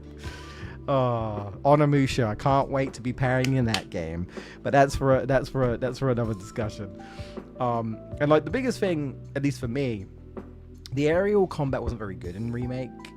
And this was mostly for Tifa and Cloud, because you're only playing as 4 characters: Cloud, Tifa, Barret, and Aerith, because Red wasn't playable. And you could tell that the aerial combat wasn't really designed all that well. For like, Cloud gets like 3 hits, and it's kind of awkward hits, and he like drops down and he has to jump up again. It's like, yeah, okay. The aerial combat is so much better. Cloud and Tifa could just stay in the air forever if you know what you're doing. It's ridiculous. Cloud just has a way to go up in the air, and he like, you could just whack, and it doesn't feel awkward. It feels so good to control. And it's the same with Tifa. You can launch her up, and again, if you know what you're doing, you can just not only can you keep in the air, but you could juggle enemies in the air. Like, one of the things I realized I could do is one of the Rude fights. I managed to lift him up into the air with Tifa, and then when he was falling, I did like this wind ability, and that just shot him back up into the air, and I just kept comboing him in the air, and he couldn't do anything. And before long, I just staggered him, and then he just like died to 2 hits. I was like, whoa. I was like, I knew Tifa was broken in the first game, but oh my god, like, I'm just juggling this Turk dude like it's nothing. Like, this is ridiculous. Like this guy's just going straight to heaven. I'm not gonna let him go down. It is crazy how good the aerial combat has improved. So I'm really looking forward to what they do in part 3. Fingers crossed. I don't think they're gonna do this, but I really want them to do the Final Fantasy X battle swap, where, in case people don't know, in the turn-based combat of Final Fantasy X, you can swap out a character in battle. I really kind of hope that you can do this in part 3. Do I think they're gonna do it? No, but I really want them to. There's nothing worse with fighting an opponent that you're not prepared for and you don't have the right materia, but maybe someone on the other team, on like the other party member does. It would be so cool if you could just, like, I could just swap Tifa out for Vincent mid-battle, right? Or this could just be like, you have a team of like ground attackers and the opponents are like flying creatures, and you're like, well, this sucks. Let me just swap to Barret, right? Because Barret can just then shoot them out of the air. But if you can't do that, well, you're just stuck, right? You're just stuck with your team, and you have to make the best of it. It'd just be really cool if they did that. That's just my opinion, but yeah. What do you think of the combat overall? Yeah, the combat is it's so addictive. I just feel like they improved the combat. Sorry, they improved the combat, I think, in just like pretty much every single way. And Cloud, for instance, I thought it was okay in like part 1. Tifa was always my favourite to use in part 1, but in this, I think she preferred playing as Cloud. For some reason, I just think Cloud really improved in this one. And that when they added the synergy, is it synergy things? Yeah, so it can be a little bit confusing. There's synergy abilities and there's synergy skills. If I remember correctly, I think synergy abilities are the ones that you can just do with a party member whenever you want by pressing a shoulder button, and I think the synergy skills are the big flashy ones where you have to use like moves and stuff, and then like, you know, then they pop off or whatever. I believe, if I remember correctly. Yeah, if it's the skills, they just look like so smooth and just absolutely brilliant to look at. Like, so satisfying. I love them. Yeah, I mean, I didn't even unlock all, like, in my end of my playthrough, I didn't even unlock all of them. There were ones I didn't even know about. this is this funny one with Kate Sif, I think, where like Aerith like puts magic on the Moogle, and no joke, it literally is like Mario eating a magic eating a mushroom and going big, and it literally makes the Mario sound. I'm not kidding. It goes doodle doodle doodle, and you're like, wait, did that just do the Mario? I was like, no way.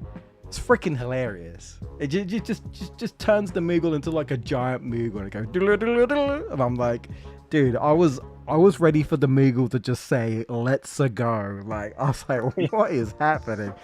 Yeah, the synergy skills are, oh man. Well, like I say, like the if you haven't seen the Aerith Barrett one with the sunglasses, please, you need to. It is,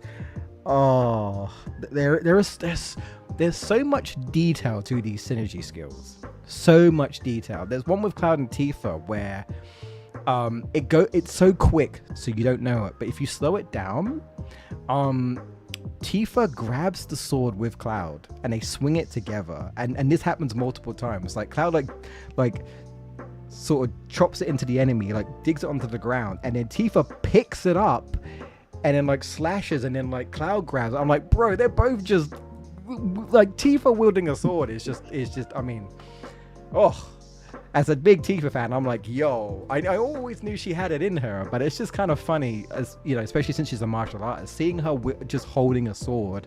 It's just like, that's so cool.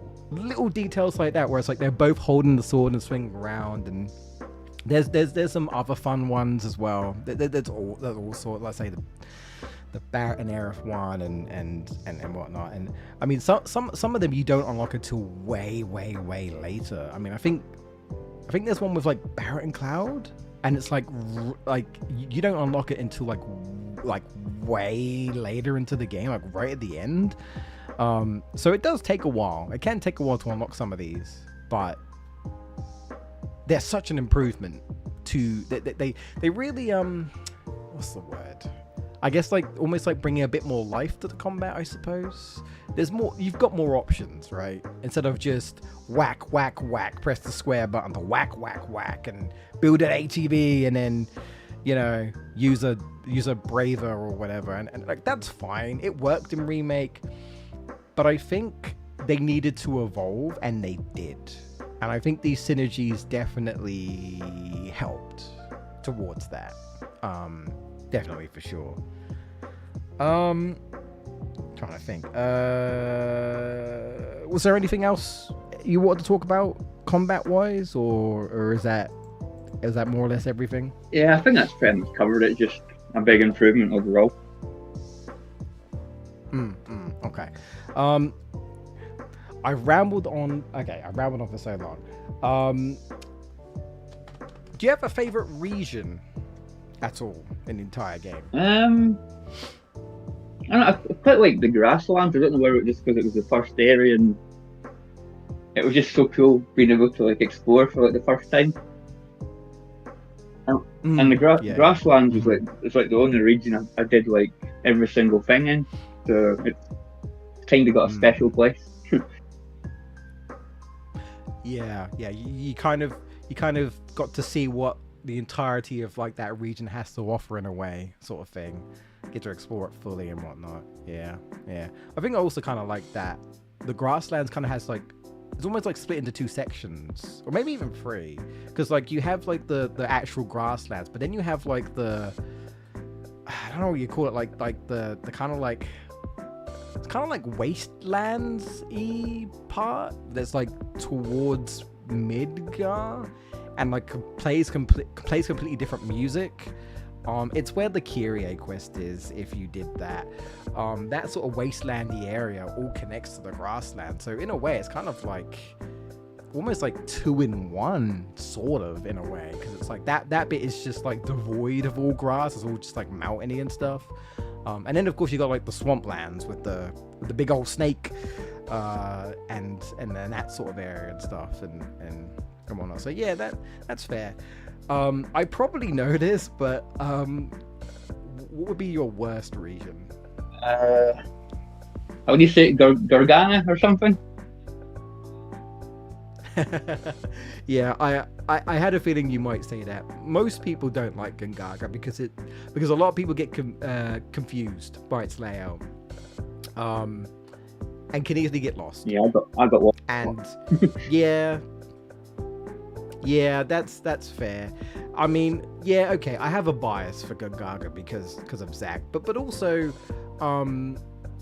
not talking about like what happens in the actual chapter, but I don't know, I kind of just like the music to Gungaga. I don't know, like hearing like the voices and stuff. I don't know, I just very tranquil, and at least for me, I guess I didn't mind getting lost, but I completely understand why people don't like. I fully get it.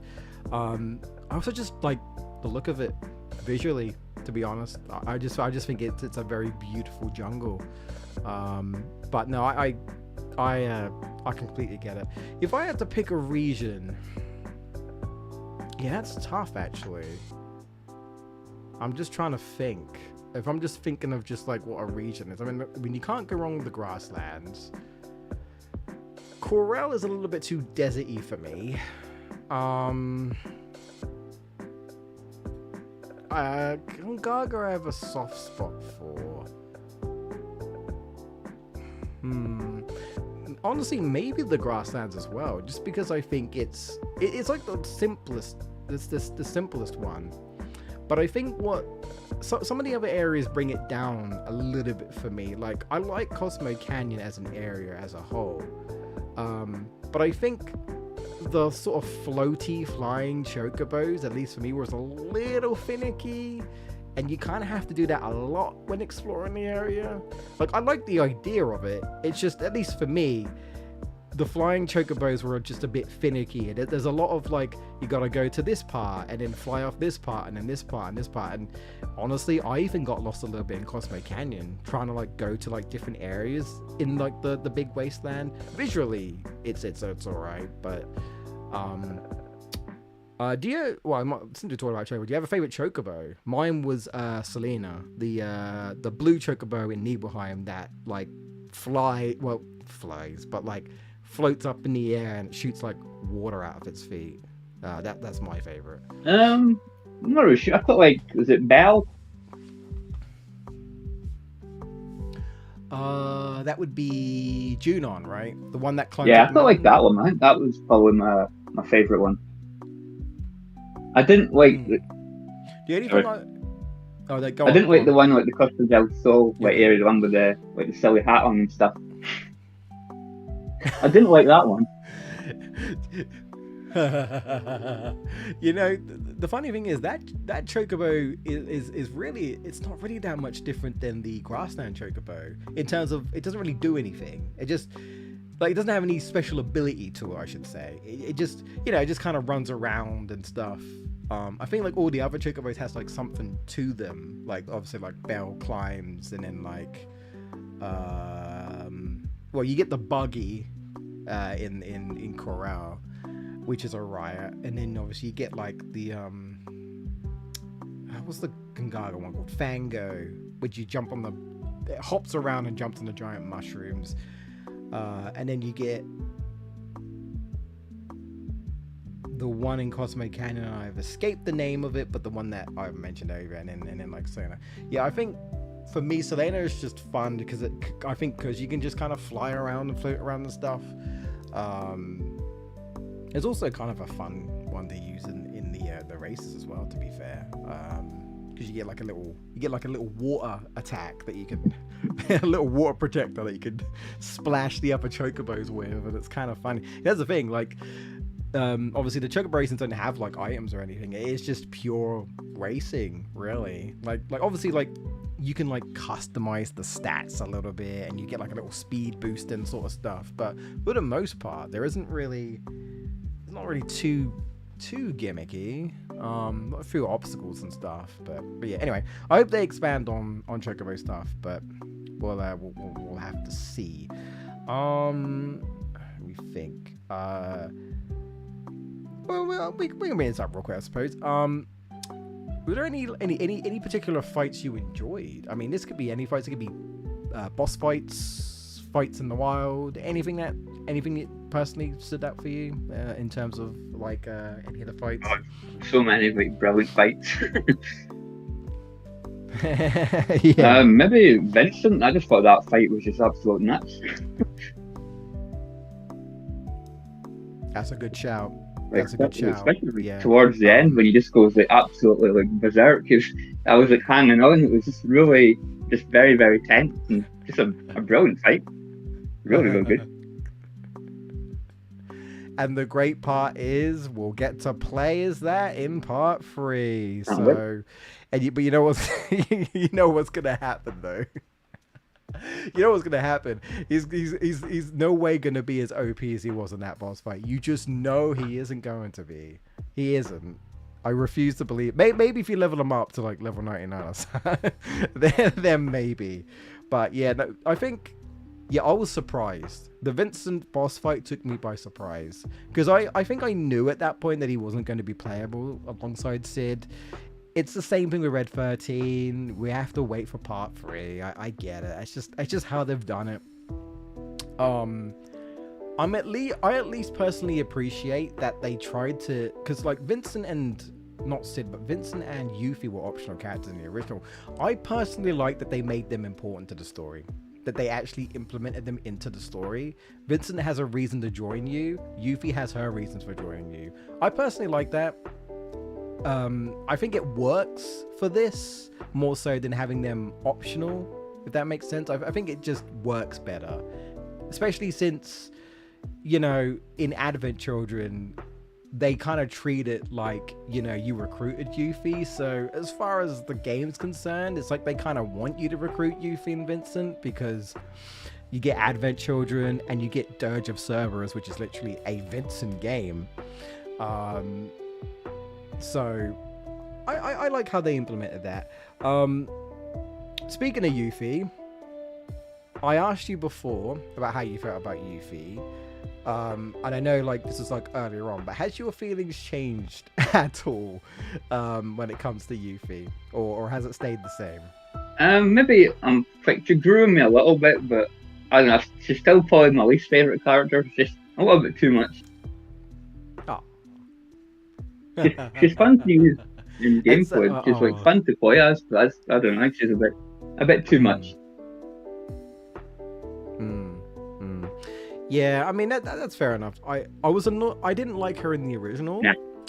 I know she's meant to be annoying, right? She's meant to be. Yeah, Eleanor ended up being the one that annoyed me the most, to the point where I was like, can you just shut up? I'll be honest. Whenever I fought her, I was kind of looking forward to schooling her because she talks too much.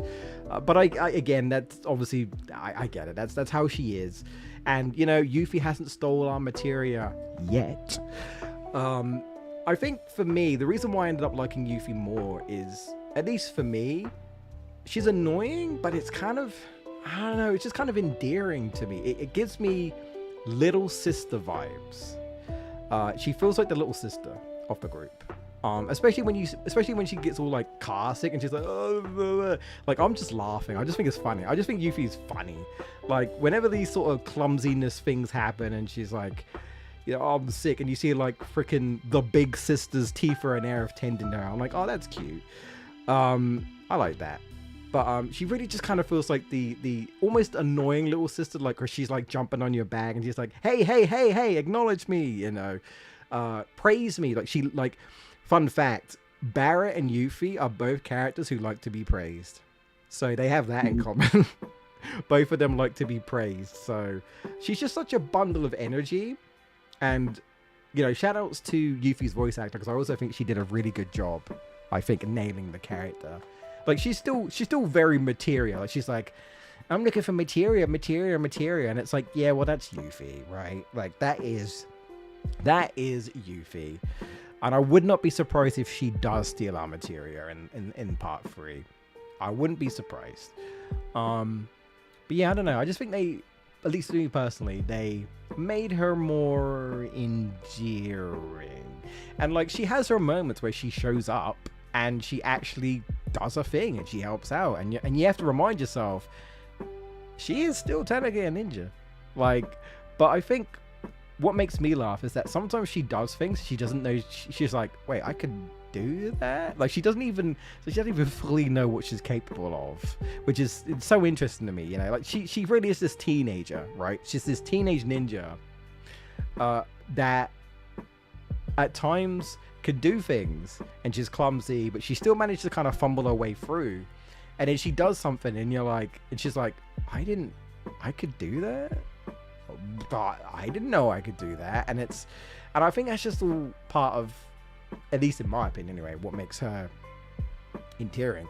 Do you have a worse character in the game then, if I were to ask you? Well, is that just party members or like anybody in general? Well, okay. Let's stick to the main party for now. We can talk about other characters afterwards. I'd probably say Yuffie for the party, I think. Okay. So would you say your favorite is still probably Aerith, just overall? Oh yeah, definitely. She's actually always been my favorite character. But your favorite would to play as is probably Cloud. I'd say right? Cloud, then Tifa, then probably Aerith, probably, yeah. Okay. Yeah. No, Cloud was significantly improved in this game. Okay. Let's see. So I don't want to go on too much longer, but I'll tell you what we can do. I guess there's no better time to, if you're okay with this, we could have a quick look at the remaining dates, and then we could have a quick talk about that if you've got the time. And then if we can, I will try and fit in the Revelation trailers, because they're the most important ones, so we can sort of get hyped for that. But hang on, give me 1 second.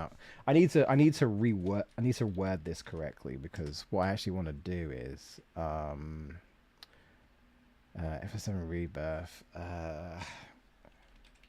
date scenes, because sometimes you look at these and they only show the gondola dates, but I kind of want to look at real quick as the chapter 8 ones, because there is a different ones, because in chapter 8 you can have either Tifa, Aerith, or Yuffie show up. Red does, but he doesn't, like, Red like knocks on your door and then he like buggers off. And then like Cloud just goes to explore on his own. Also, you can have no one turn up at your door. You can have no one turn up at your door, and like Cloud can just explore on his own. But there is some differences. Obviously the gondola dates are the best ones. This is all Skyward dates.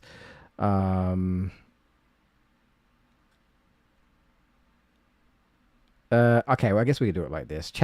We'll do chapter 8s first. Okay. So make sure Footloose can see this. I have no idea what order this is in, but we'll see. Which makes sense, I suppose. We literally only have like 4 members, so I guess it makes sense that only 3 characters turn up in the first one. So, okay. Can you see that all right on stream, Footloose? Yeah, it's fine, yeah. Yeah, okay. Yeah, it's fine. Tell you what I'll do, if I just do this. If I just adjust it a little bit. Yeah. Okay. Oh, the only thing is there might be a delay, maybe. Slight delay, but that's fine. Oh, is this the... Okay. I'll let this one play. I've seen all these anyway. This is mostly for Footloose. Is it the red one? I forget. It might be, yeah. I think when red turns up at the doors, there's nothing there. This one is... Weird. For this one. Walk out to clear my head. Oh, no. Okay, this was the red one. Yeah.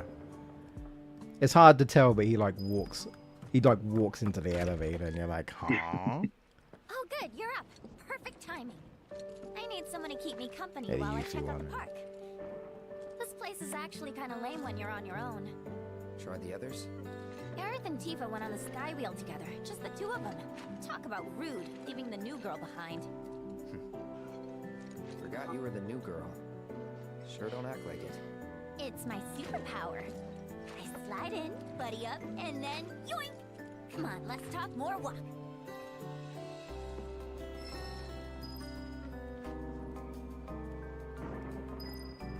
Yeah, they also have the girls have different conversations with the mini games, as like when you go into the mini games and stuff as well, and How are you whatnot. feeling? Do you need anything? Some food? Water? I'm fine. Not biased Alright, at all, just but need some obviously the Tifa one's my favorite for obvious reasons. And you know my favourite, I'm sure. Yeah, Brad's off doing his own thing, and Eric and Luffy are taking a spin on the sky wheel. They're only letting I'm just couples saying, on tonight. Cloud seemed eager to go with So here I Tifa. am, I'm just the odd woman saying. out. I'm just They hit it off saying. quick, huh? Yeah, Must be nice poor to make Aerith. friends that easily.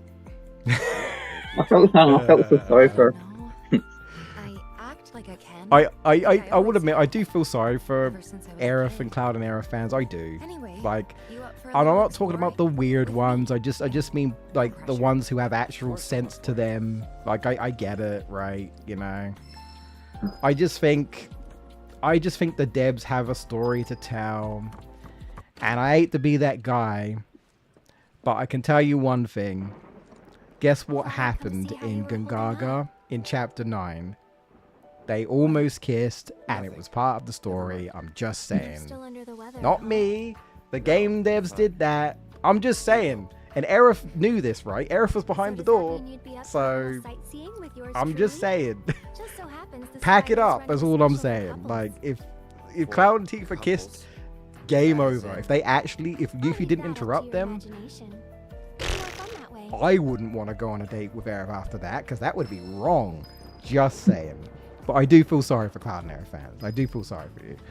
But I just think that the devs they're pushing an objective, is what I will say. But you know what? My favorite one here, I do like that Aerith makes commentary when going to the Chocobo Square, and like Cloud actually like plays along with her. I do like that. I think that's cute. That might be the best one.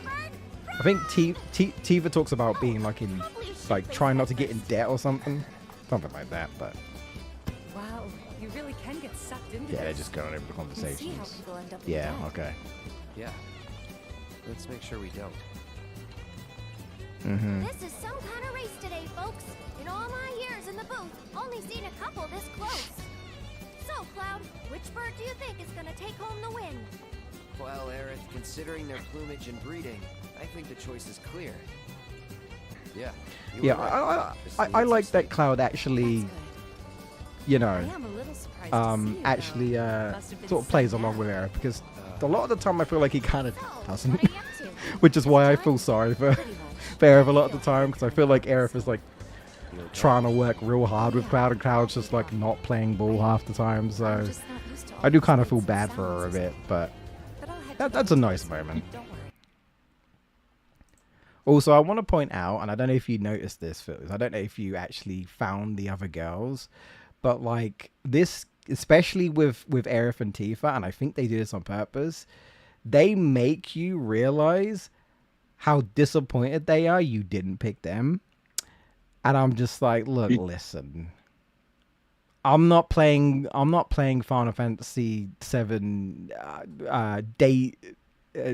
sim date edition, or like harem edition, like Cloud gets all the girls. Like, that's not what I'm playing. I'm just saying, like I'm sorry, but like I've seen the one with Tifa where like, well, she's not too bothered about Yuffie, but if you speak to Tifa in the Chocobo Square with Aerith, Tifa really kind of comes across this almost this little I don't know, maybe I'm reading too much of it, but she seems a bit disappointed, maybe even a little jealous. Because like she says like something like, Yeah, what did she you were say? right. Well, it's coming up in a minute actually. I think she says something like, I'm surprised to see you here. I thought you weren't very well or something. And she just sort of gives him a look, and like Cloud looks the other way, and you're like, well, that's awkward. I am a little surprised to see you. Though. That's It awkward. Must have been some nap. Yeah, and she says that when she looks at Aerith, by the way. I could feel I'm it. like, these devs know what they're doing. Oh yeah. I'll be fine. Jesus. I'm just not used to all these lights and sounds is all. But I'll head to the hotel soon. Don't worry. I never would have expected. And then, to like, run I into think you if here. if you speak to Aerith with Tifa, Aerith is like, I'm a teensy bit jealous.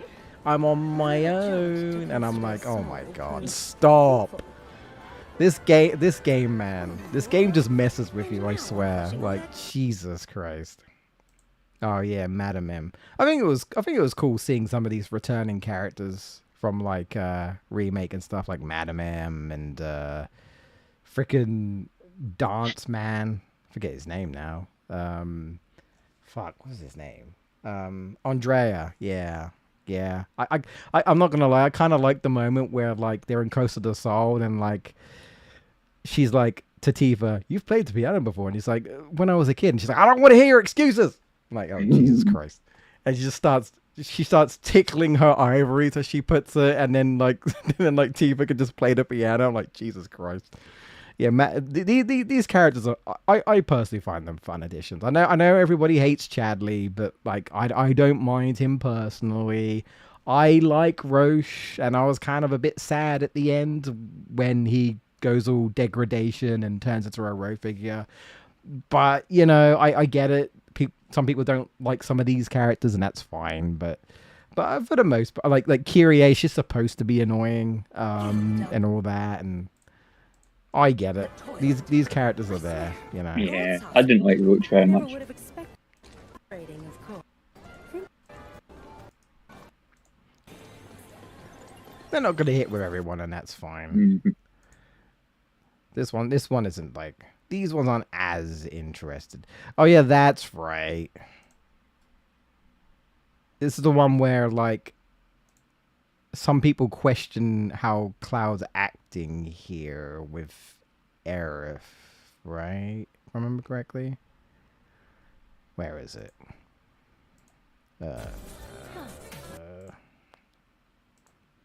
Yeah, that's right. She's like looking at, because I suppose this is after Cloud and Tifa had their fight, and like she's like just making sure you guys are not fighting, and then like I'm trying to remember what she says here. Checking. Checking for what? If you were fighting. Cloud makes a weird comment about how she shouldn't go around trying to finding someone because Shinra might go after her or something. I don't know. It's a bit funny. There must be someone out there who'd want to hang out with a cool person like me. Stop it. This isn't the time to go making new friends, right? Yeah. Stop it. You heard the man, Aerith. All right, Cloud. All I'm saying is, anyone can put on a friendly face, including Shinra spies. They could be anywhere, waiting to pounce. Thanks, but I'm not that naive. I know a Shinra creep when I see one. If you say so, just stay sharp, okay? Oh, I will. Sharp as a tack. Promise. Now, Yeah, good job, Cloud. I don't know why he's saying that, but oh, that's right. Fuck, the whole Jessie thing, right at the Gold Saucer. I forgot about that. Yeah, I mean, I really enjoyed Loveless for what it was. I also really like that all the crew gets involved, right? You know, Cloud plays the sword guy. Barrett and Red is the villain. That's pretty great. I don't know if you know this, but you probably guess. Depending on which girl turns up is whoever Rosa is. So I had Tifa, so Tifa was Rosa for me. If you pick Aerith, it's Aerith. Yuffie is Rosa. If you pick Yuffie. But honestly, generally, like, I'm actually quite sad for like Cloud and Jessie, because like Jessie. when Cloud's on his own, he says like I'm still waiting on that pizza, you know, and I'm like, oh, that's kind of sad. Like, damn, Cloud, he actually does care about her, like, legitimately. It's great character development. I think that's what this games have been doing very well. I think they've done a really good job with the character development in these games so far. and I hope they continue it in part 3. Still waiting on that pizza. Yeah, Jessie. That I do like that though. I do like that you do get to see her at the Old Gold stomping Saucer because they grounds. did mention it. And I was like, Should take a look. that's nice. I like that. That's good. What? You, know her or something? She was a friend. I didn't think you had friends. Might have just been screwing with her. Yuffie. I didn't think you had friends. Oh no. I know. I swear. She's not. I mean, I wouldn't It's like blame her. you're I mean, destined to be Cloud being surrounded the by the smoking kind of hot loner chicks. guy that he is, like I can't blame her for thinking that. Lucky me, huh? That's the funny thing about Cloud. Cloud is such a strange main character, right?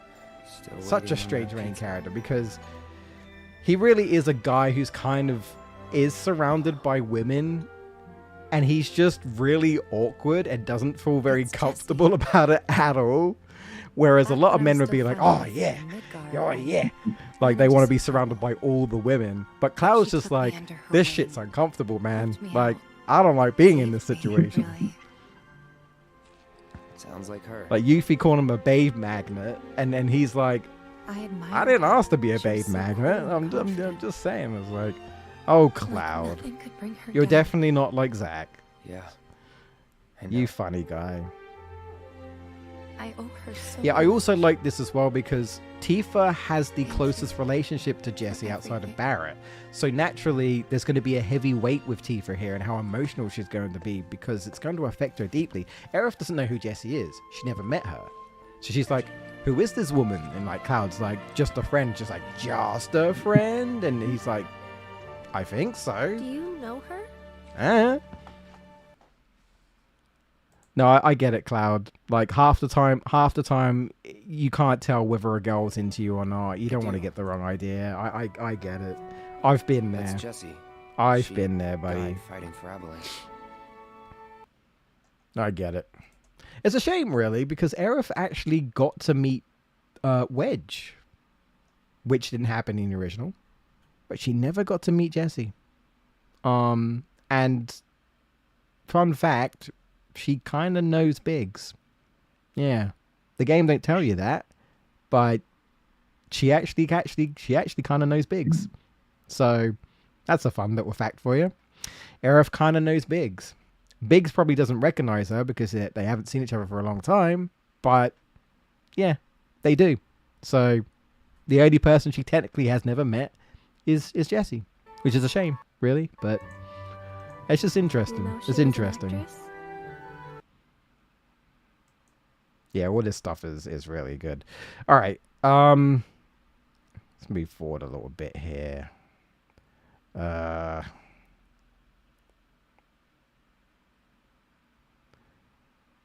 I guess the only one left is the Skywall thing. Most of them are the same. I think like they all just sort of grab Cloud and there you go. Well, except for Tifa because she's too freaking nervous. But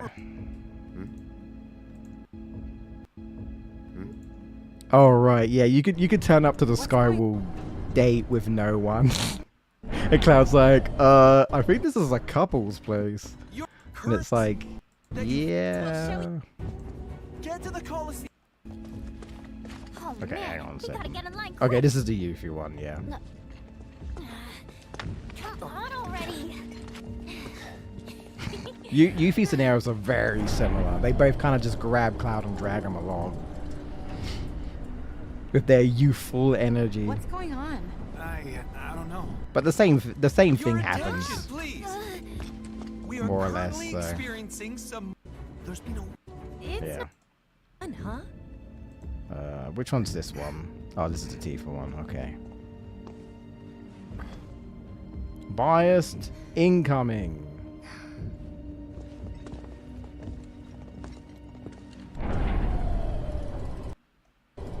Members will share. Yeah, and then obviously the Aerith one. What's going on? I don't know.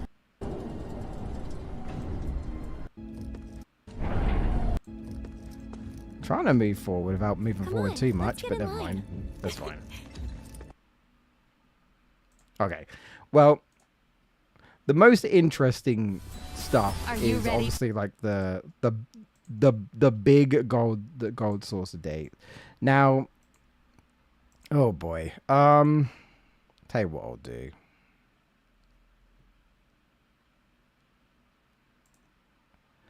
We'll look at the Yuffie one because you've seen the Tifa and Aerith one, so we don't really need to see those ones Yeah. again. But the Yuffie one's interesting. The Yuffie one's interesting, and it's interesting if you know what she's talking about. Not everyone's gonna know this, but she makes a reference to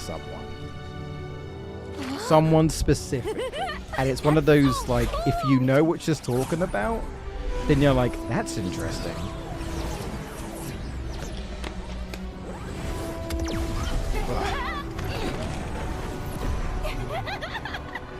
Trying not to drag the stream on too long.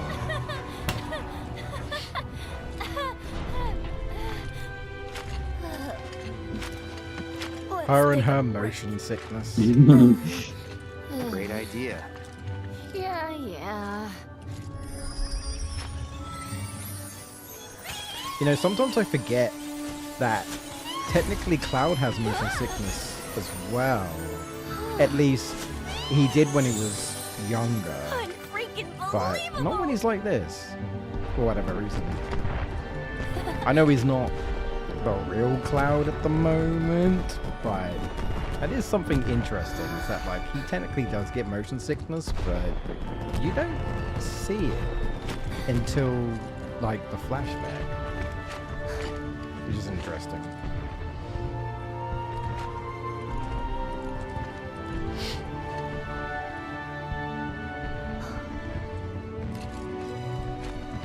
Yuffie's so funny because she's so young and she doesn't know what love is. So, I heard you and Tifa go way back. Yeah. I also heard she used to have a pretty big crush on you. That's so. Well, not at first. Apparently, even as a kid, you had that weird loner vibe. But then one day, bam! She got the love bug. Are you into her? A weird Luna vibe.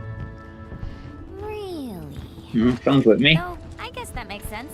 Tifa said she was so busy after the move to Midgard that she forgot all about you too. I think we can all relate. I think we can all relate to that, man. Yeah. I think we can all relate to that. Don't know what it I is do kind of, about I do you kind of guys, like though that but Yuffie, I get it. Yuffie just straight up says, "Oh, so Tifa had had a a thing crush for a on you," soldier and he's once. like, "Did Used to she?" think he was a And soldier. she's like, "Yeah, well, she used to, but not I wanted anymore." to prove But looking at myself, Cloud's so I face, and hit he's him like, with "Wait, my what?" best moves. Like he seems generally annoyed when she keeps talking, and she's like, like I "Oh, was you know, she firing forgot all energy about you," blasts. and he's like, After a few salvos, he and shouted, it's like, "You it's got like, me!" damn, it's like, all right. And at the time, I totally bought it. Of course, he was just playing along for a dumb kid.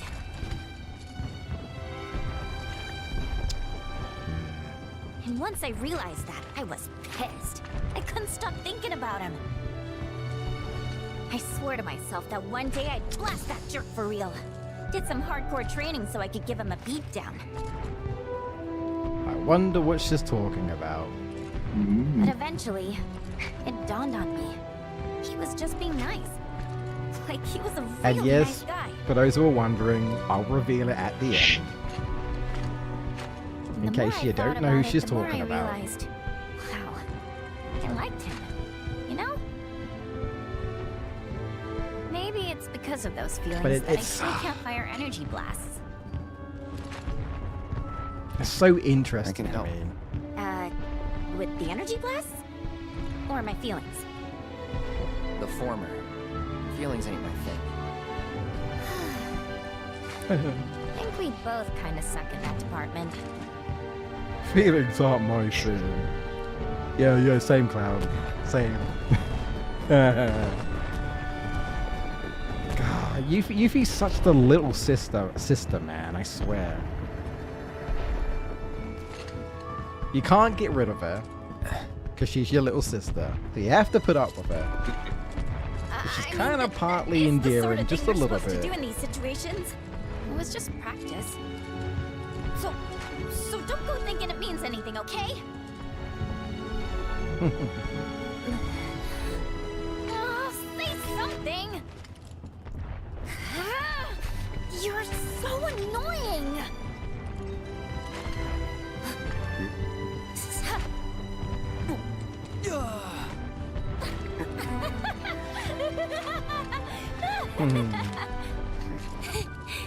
Like, she is a kid at the end of the day. And she's 16, Hey, but like, if I ever see that guy again, you know, what she's should I treated do? like a kid. That's up to you. But if it were me, And she does act like a I'd kid. let him have it. Yeah. And that's the thing, right? Like, she likes being. I'm trying to word this in a way that doesn't sound strange, but like, you know, she wants you to play along. Tell anyone about Not in tonight, the same and way you're as a dead Aerith, man. but like obviously, like Yuffie was like pretending to like jab Cloud, and like Cloud, like, oh no, you got me. Now, before I reveal who it is, do you know what she's talking about? Did you know who she was referring to? For I this? don't know. Could you Nah. tell? So, do you remember in Crisis Core when Zack met her? Nope. Okay, so at the beginning of Crisis Core, Yuffie makes an appearance, and she's like, "Wu-Tai, right Rose," blah, blah, blah, blah. And like Zack's like, "What's a kid doing here?" And she does the same thing. She does like the fake punch, like cha cha cha cha cha cha cha cha. And he goes, oh, you got me. And she's like, ha ha ha, victory. And she runs off. She's talking about him. She developed a crush for Zack. God. Yeah. She literally said like she had a crush on him, and she thought those feelings would go away, but they grew as she got older. And she's basically like, I didn't see him again after that. But what I find interesting is that she literally claims that she was so annoyed by him being like this really nice guy that she trained even harder than usual. Just so she could like give him a slap, which I just think is really funny. It's just like, oh, you know, I'm just gonna be really strong and I'm gonna beat him up. And then she's like, he was just a nice guy, and I was like, oh, that's so like, to me, like, regardless of whether people care about Zack or not, I just think that whole thing is really endearing. When you know it's Zack and you're like, damn, I'm like, really? Crisis Core? Back to Crisis Core? She had a little crush on him, and then like, so, I mean, really, I mean, in a way, yeah, Zack was her first crush as well, which is like, whoa, I didn't know that. That's, interesting. And I don't mean the child. I mean, as she obviously, like, she had a crush, but then she got older. You know what I mean? But like, it's just interesting. I think that's a fun one when you know. It's like oh, it's like shit. Okay. Quick thing, because I want to get your thoughts on this real quick, Footloose. I don't know how you felt about this, but on the topic of Zack, he's brought up 3 times, technically. He's brought up in the Tifa date, and he's brought up in the Aerith date. How did you feel about that? Because for me, initially when I watched the Tifa date, Cloud didn't... I don't mean he literally says Zack's name, but he obviously brings up the whole, have you talked to Aerith? And then it has a little cutscene, and like Tifa's like, you know, she talked to Aerith about Zack. And then Aerith's like, what? Huh? Again, this never happened in the original. So Tifa told a version of the story to Aerith. Obviously, she didn't tell her exactly what Cloud said, because she know Cloud's not telling the truth. He doesn't know that, but it's all to do with his, you know, messed up mind and stuff like that. Again, Cloud remembering early, that's something new. He remembered Zack in Nibelheim. That's new. Will that amount to anything? I have no idea. But he knows this, and then they go on the God Saucer date. And whether you go with Tifa or Aerith, he brings up the same thing. Like, you know, you talk to Tifa, do you talk to her? And then, like, that gets brought up. But initially, when I watched it, I don't know. My first thought was, are we really bringing up a different conversation in the middle of this date? But also, are you really bringing up Aerith now? And, like, even watching, like, the Aerith date, I'm like, Cloud, are you really bringing up Tifa right now? I don't know. My thought was, like, I was sitting there and I was like, Cloud, I don't really think you should be bringing up the other girl in this date. I don't know how you felt about that, or if you even clocked on, or if you even thought of it that way. But my initial thought was just like, Cloud, why are you bringing the other girl up in this date? Like, can you not? that was my initial thoughts anyway. Yeah, I don't really have like much an opinion. Obviously, I'm not really like that into like the Zack stuff, so kind of flew over my head, to be honest. Honestly, probably for the better, to be honest. But I know, like some people get a little bit too passionate. And like I said, I've said before, I don't really care who ends up with who. I'm boring, right? I'm boring. I want everyone to be happy, but I know that's not gonna happen. You know, not everyone is gonna be happy. You can't please everyone. I think I ultimately, my whole feeling of the final game is that essentially what's going to happen, I'm not going to say the bad one, is that obviously you can't please everyone, but I think it's ultimately just going to be probably a bittersweet ending, I think, for everyone. I think everyone's going to have a bittersweet, because Are we really doing this? Final Fantasy VII is a dark story. Could use some peace and quiet. It has goofy stuff in it, don't get me wrong. It has a lot of goofy stuff. I mean, they decided to have Red do the moonwalk in this game. I mean, I don't know what else to tell you, man. This game is wild. But, like... What's this? Ultimately, there is... The big thing of FF7 is loss. And the whole point is really, by the end of it, is, like, almost trying to, like, accept the loss and kind of, like, find a way to, like, live on. With losing people. Again, Aerith hammers this home so much in Rebirth. You know, she talked about how hard it is to lose people, but she talks about, you know, a way to try to, like, not let their loss being vain. Never forget them. Keep them, get their memory live on. You know, ways of trying to, like, help people move forward in life when they lose someone.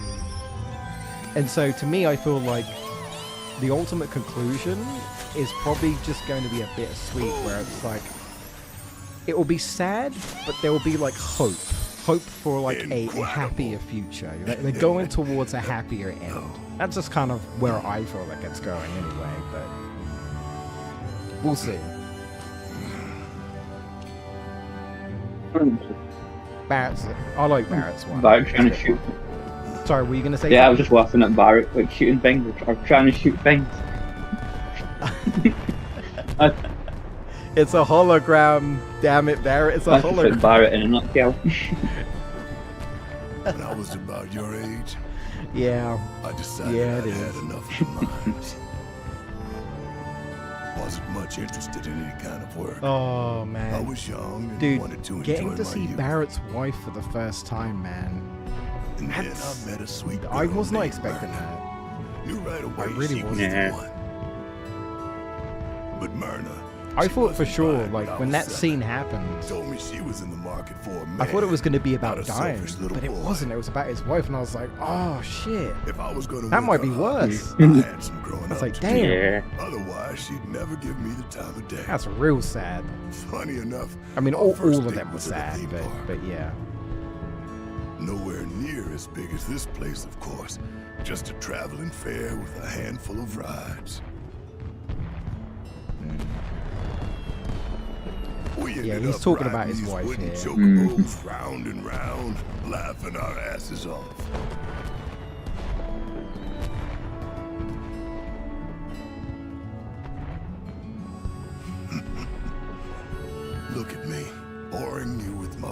stories. Wouldn't be the first time. Don't worry. I'm used to it.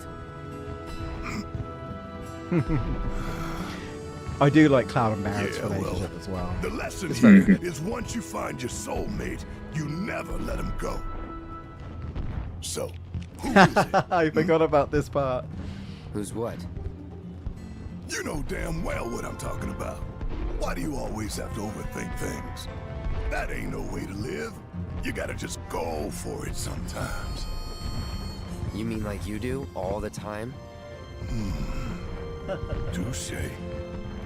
Barrett just straight up asking him what his love interest is, and Cloud's like, huh? You could say that we balance each other Which out. is it?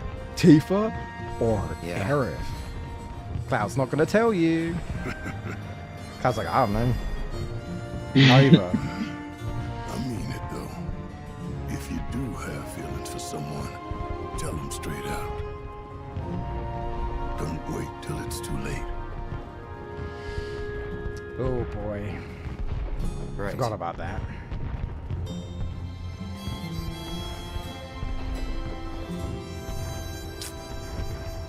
Yeah, what does Barrett mean by that? If you do have feelings for someone, tell them before it's too late. Yeesh. Thanks for coming out tonight. I appreciate it. Tomorrow, we're But gonna yeah, go to I think town what I on really those like about suckers. Cloud and Barrett is that they Yeah. pretty much couldn't stand each other by the beginning of the game. And then you get to the dying scene, and then like Cloud's like, "Hey man, we're here for you." Are you ready And to like ride? Barrett's like, "To take the load off your shoulders, right?" And Cloud's like, "I mean it." And Barrett just sort of smiles at him and he goes, "I'm starting to think you might." And like Cloud sort of gets embarrassed and like walks off, and I'm like, that perfectly, in my opinion, that perfectly shows Come on. how great their character development is, right? Like they have by this point they have a great respect for each other, and Cloud generally cares.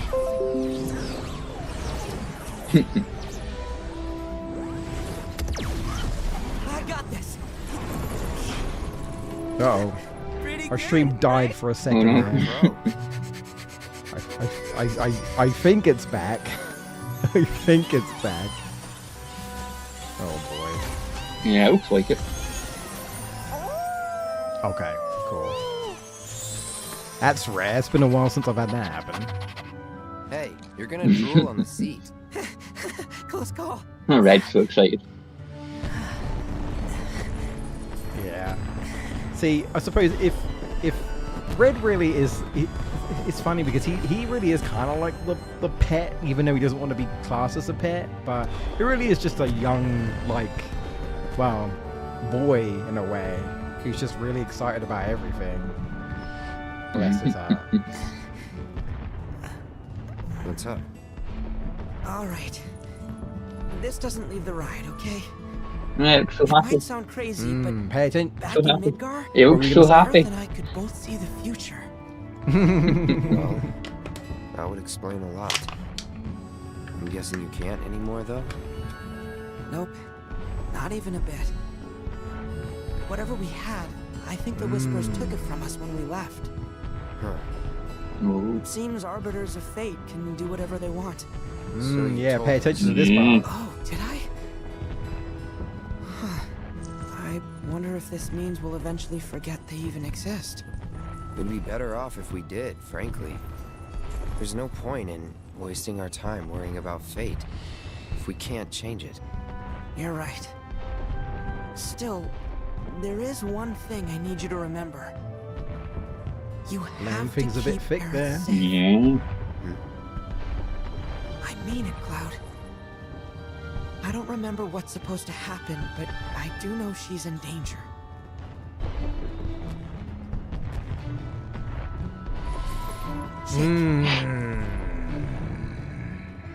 What? This game is Shake not on it. subtle whatsoever. Yeah.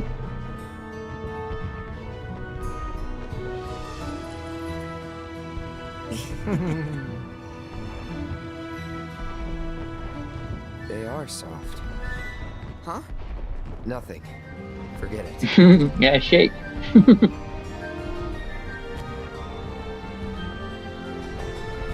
Yeah, I do like this moment because Aerith brings up, I think earlier on, about like Red's like paws or whatever, and she's like, "Can I squeeze your paws?" And Red's like, "No, Yeah. no, you can't You're squeeze good them." company. She's like, "Please." Thanks. It's like, "No." And then it comes full circle. You know, if you get him on the date with Cloud gets to squeeze them, and he goes, "Oh, they are soft." And Red's like, "Huh?" Cloud's like, "Nothing." And I love that. It's just a little subtle callback. If you remember that, you're like, "Oh, that's such a good callback." Oh, is this what I think it is? But yeah, like the whole... This is what I'm saying about how they're not subtle about foreshadowing Aerith's fate. Like, at all. Like, the fact that Red's like, something bad's gonna happen to her, Cloud. I could see the future. And it's like, Jesus Christ, okay. Alright. Game's not subtle. Yeah, okay, so this is Cloud and the boys. This is all three of them at once, by the way. This is how they do it. Could at least thrown in a joystick. That seems joysticky. Oh?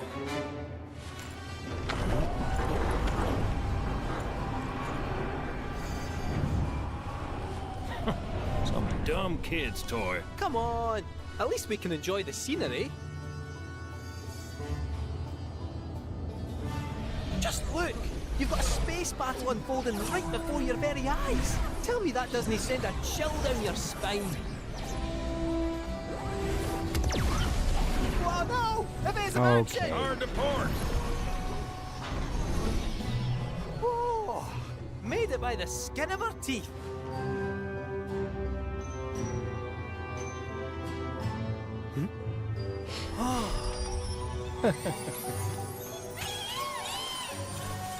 I just like how like Kate's like the only one interested, and no one, the other three are just like sitting there in silence. It's so funny.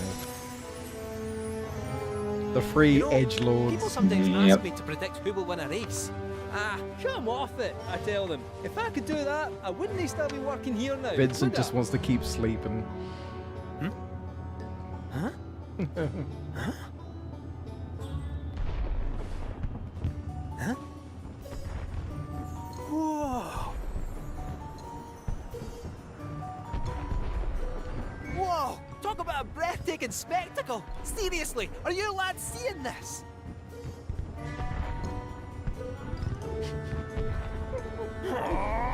Oh, poor thing.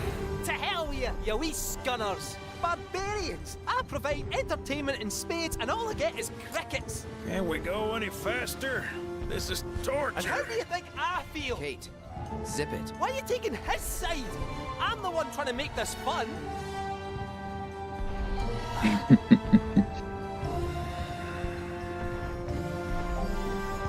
Kate's like, why am I here, man? None of these guys appreciate me or this place. It's a goofy one. It's goofy. You know what it feels like? It almost comes across as I'll like, be in the stands man, rooting no for you one tomorrow. wanted to hang out with Not Cloud. So the boys came to hang out with him. And that's basically the result. And I think that's it, right? Yeah. Obviously, you're on a little bit of a delay, but that's it. Yeah, that's it. I do find it interesting that there's like high versions and low versions, right? Like, you only, like, Cloud only kisses Tifa if you get the high version. If you don't, he doesn't kiss her, by the way. He just hugs her. He doesn't kiss her. If you don't get the high version with Aerith like, like holds his arm and he just kind of sits there awkwardly and that's it. Obviously, if you get the high version, Cloud tries to comfort her or whatever, reciprocates, puts his hand in and is like, oh, blah, blah. So, there's two different versions. By the way, you might not know this as well, but the Aerith dream date where Aerith just straight up says that she likes Cloud, but she doesn't know what that like is. So that scene, there's actually two versions of that scene, ever so slightly. Basically, if you get the highest affection with Aerith and what was it? Cloud's like, was at the church, and Aerith was like, bingo, and she's like, I told you it was obvious. And Cloud's like, you have to give me a harder one next time. And like, you know, it's like, oh, next time? And Cloud seems at least somewhat interested. He's like, yeah, next time. And like, Aerith's like, yay. There's two versions. So there's another version where if you don't get her, if you don't choose her as the highest affection, like this could be anybody else. So like, let's say you got like Red 13 on the date instead. There's a slightly different version. Cloud seems less inclined if you don't get her as like the highest affection value. Like, and like she goes, you know, oh, next time, and he's like, yeah, why not? And it's like a completely different tone. It's like, damn, that's like, Cloud doesn't seem convinced about wanting a next time. Why is there two different versions? And ask me, but I can tell you one thing: none of it matters because the same thing happens anyway. But just a little detail. For some reason, there's just one where Cloud's interested in like a next time, and then one where he isn't. Again, couldn't tell you why, but there is. Right. I don't want to keep you too much longer. Do you think you have enough time to watch the Revelation trailer, or do you need to leave? Because if you need to leave, that's perfectly fine. No, I think we can watch it. I think I've got time. I think. You were gonna. Okay. I ramble way too much, so we'll try and fit these. I think overall, I think we had a pretty good discussion. All things considered. You know, music is great. You know, a lot of the stuff is pretty good. If I were to, I suppose, I'm trying to think. The only thing I will say, just to wrap up as we get into the trailers, as a Zack fan, I didn't like how they handled him in Rebirth. Yeah, I was disappointed. I've had time to reflect on it, but I just didn't like what they did with him. I just didn't. I just felt like he felt non-existent. The moments with him to me just didn't feel very significant. And like, you have that moment at the beginning of the game where like he's in the alternate world, he saves Aerith. It seems like Aerith might have died in his arms, and you're like, what the fuck? What? And then all of a sudden it's flashback, and you're like, oh, we're in the main timeline now. Aerith's okay, or whatever. Anyway, blah, blah, blah. And then like you don't see the next cutscene until like 5 or 6 chapters later, and it's like by then you've probably forgotten about Zack. To me, I just feel like they didn't spread the scenes very well, and the scenes are very short. They're very, very short. You don't get much of what's going on in the other world. You're left like questioning what is going on. You know, Amara's like, the world's ending, and you're like, okay, look at the sky, look, it's a rift. What the fuck does that mean? Find out in 2 more chapters when you get to the Gold Saucer, but then find out Cosmo Canyon with the Gi, and it's, I don't know, I just didn't like how it was handled. I didn't like how short all these Zack segments were, and you only play as Zack twice in the entire game, one at the beginning and one at the end when you fight Sephiroth. How do you feel about, I don't know, getting to learn to control a character, have an actual tutorial in the final boss?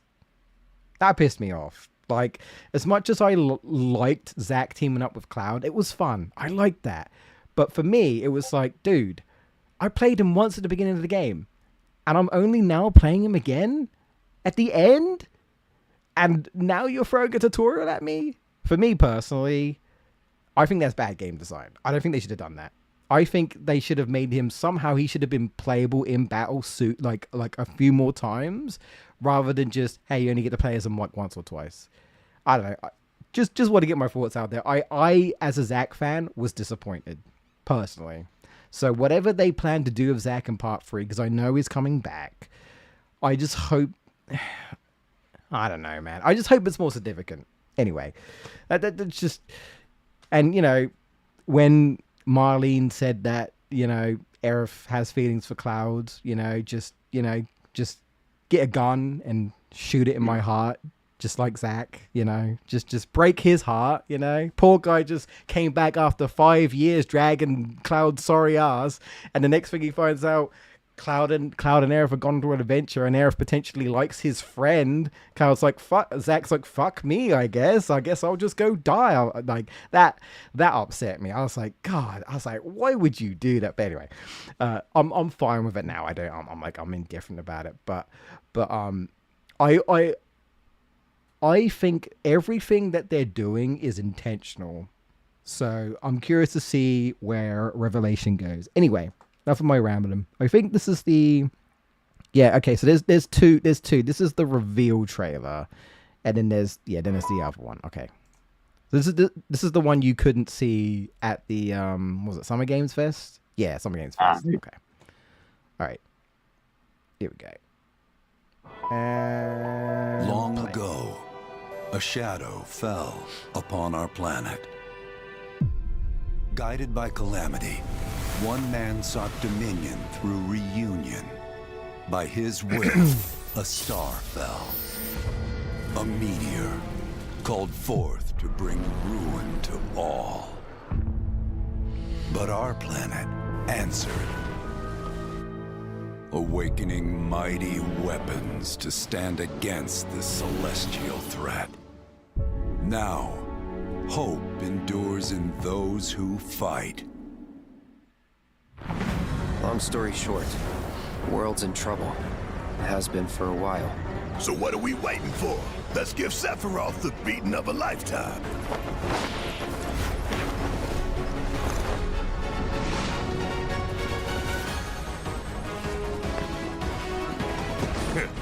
You're mine. I'll make this quick. Good night. The sky's the limit! I can do this. I'll make you proud. Just ain't your day. Oh my, is that a weapon I see? Far as I can tell, these things don't distinguish between friend and foe. Save the planet by killing her protectors. No, that's a cool piece of Let us outfit. put your faith to the test. Cloud. Yeah. I agree. Of course you do. No, I'm really well. To be fair, I'm really curious about the costumes. Yeah. Never would have made it this far without you guys. And I won't let you down. It's called Fits, by the way. That's At what they call last, them. The promise Fits. is fulfilled. The journey I think ends they here. might go into it a little bit in the next one, but Yeah. in the next one. What did you think of that? As you wrap up the I trailer. want it now. I want it now. Yeah, I mean, first look at the weapons, right? First look at the big weapons anyway. I didn't even talk about the baby weapons in Rebirth, but that doesn't matter. I don't even know what those... I don't even know what they're planning to do with those weapons. But we got the proper weapons, right? The final look at the main weapons. I think you see like Ruby, Ultima. I think I saw some other weapons there. Maybe some new weapons. I'm not too sure, but. I mean, when I looked at the scale, like you can see Tifa running up to that thing. It's like going to be like punching Godzilla's legs or something. You're like, Jesus Christ. Like the scale's going to be insane. Like absolutely insane. But yeah, they have confirmed there's going to be a bunch of different costumes that you can unlock in part 3. So definitely curious about that. Yeah, definitely curious about that. So that's going to be, gonna be fun. First look at obviously a little bit of Sid and Vincent gameplay, so that's looking cool. Actually, so yeah, the next trailer I think goes into Vincent's gameplay a little bit more. I think so. Yeah. Is this the right one? Long story short, the world's in trouble. So what are we waiting for? Let's give Sephiroth the beating of a lifetime.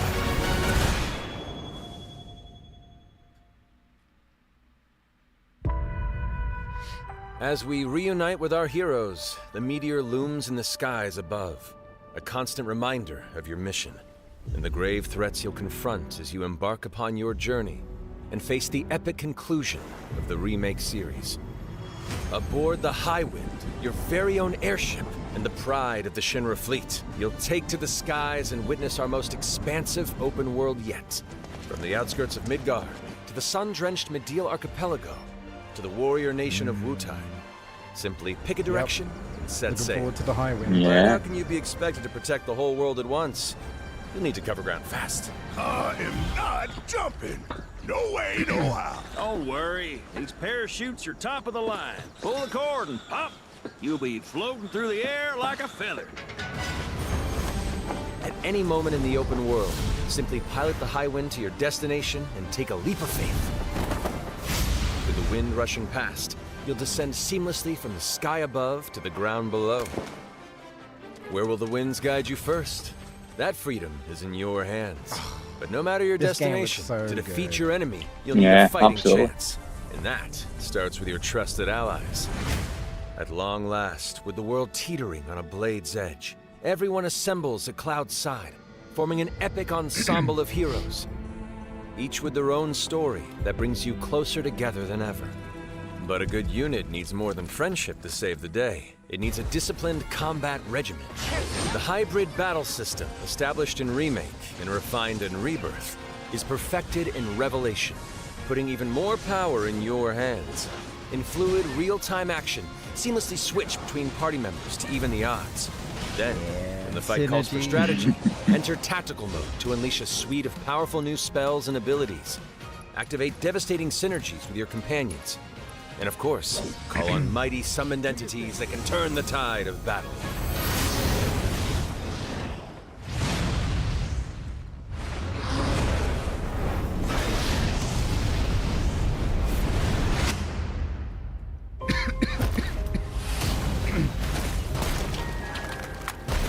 I won't return to my coffin until we've put Sephiroth in his.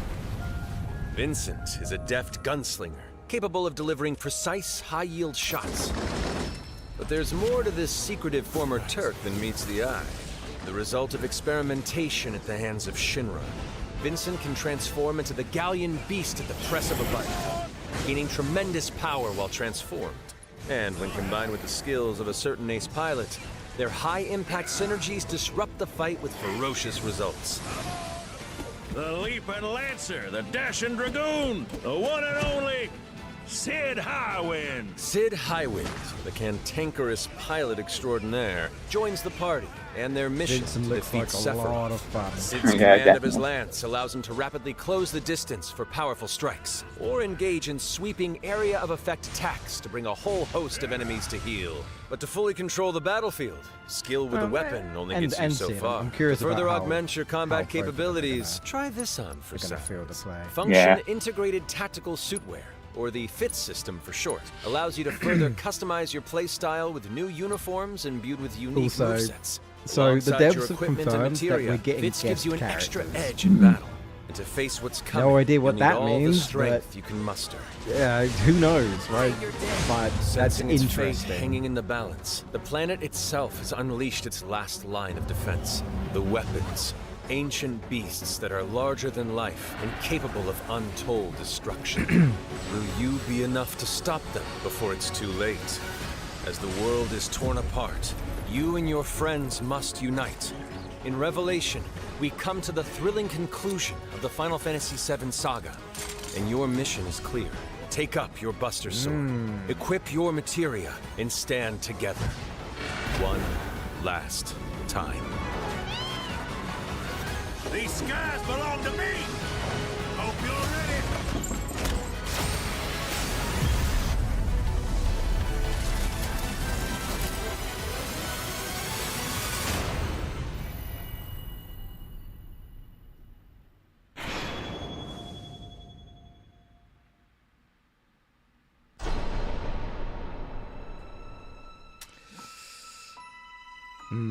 Spring 2027. We're definitely going to get the actual release date by the end of this year for sure. Yeah.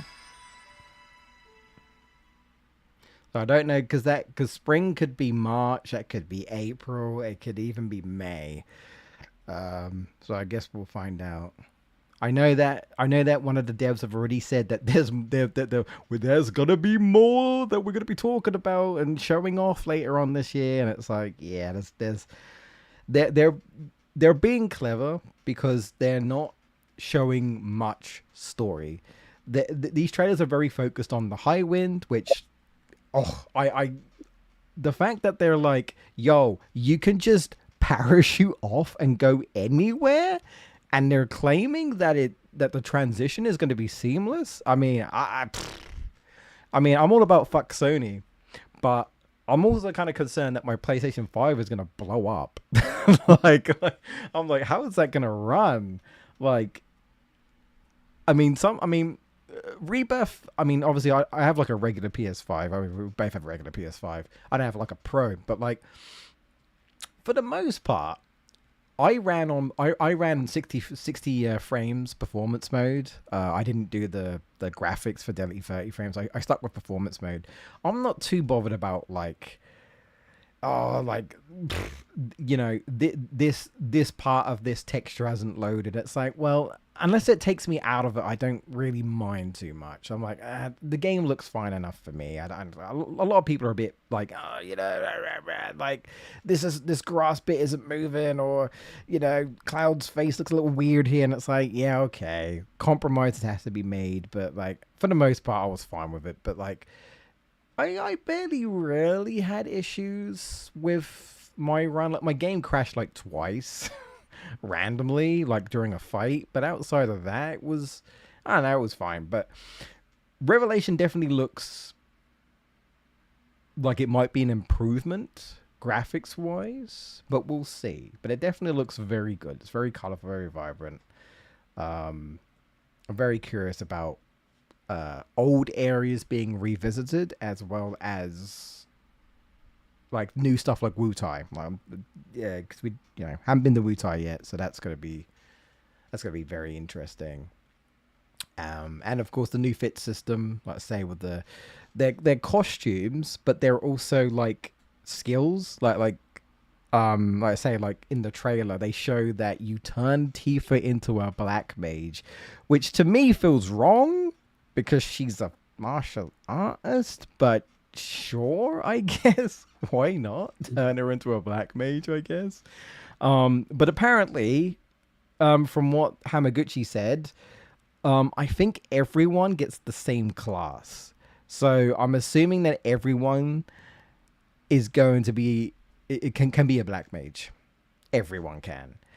I think everyone shares like a bunch of different classes that are all the same. So I'll be honest, I did not like Cloud's costume in that trailer. That's just me. I personally didn't think that looked good. I liked the Tifa one, but I didn't like the Cloud one. But hopefully the other ones are going to be better. I think I said before, it would be a shame with Ever Crisis shutting down this year that we'll lose all of those costumes. Probably a long shot, but it would be cool if some of those got repurposed for Revelation as alternate costumes. Some people might find that a bit boring, but not everyone plays Ever Crisis, so they're not even going to know about the costumes anyway. But we'll see. But that was it. What did you think of what did you think overall of the trailers? Is it getting you more hyped? I would say so. Yeah, definitely looking forward to playing as Sid and Vincent. That would be a lot of fun. And like the way the game looks as well, this looks absolutely beautiful. Yes. Yeah, I have a feeling that because sometimes these trailers can be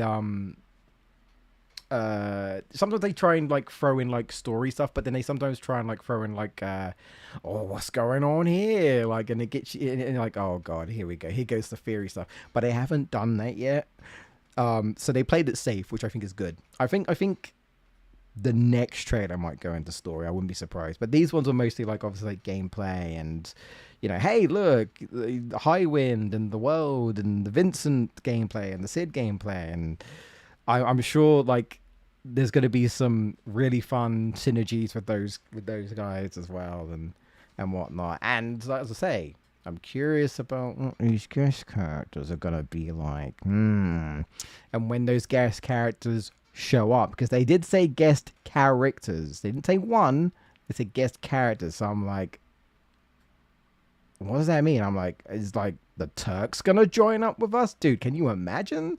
Playable Turks? I don't know, I'd be pretty hyped. I'd love to play playable Turk, but I don't know. We'll have to see. But yeah, anyway, we will leave it there. This stream has gone long enough, and I won't keep Footloose much longer. It's getting on now, so I will probably head to bed anyway after I've been pretty sick all day. So that's been fun.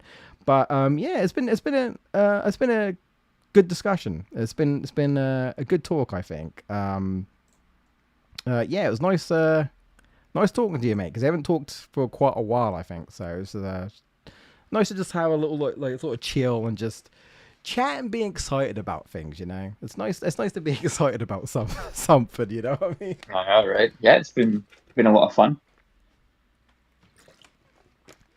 Oh, I'm sure we've got way more to come, but I suppose is it nice to be kind of, I guess, caught up, if you know what I mean? Is it nice to like finally be like, you know, I've beaten Rebirth, I'm here, I'm caught up, I'm ready to play Revelations, you know, I'm ready to just inject that into my veins and strap in and, you know, see where the story goes. Because the fact that they said that some of our choices will lead to different outcomes will create unique experiences for everyone, which has me so interested. I'm like, what does that mean? The ending's going to stay the same. They said this. So what does that mean?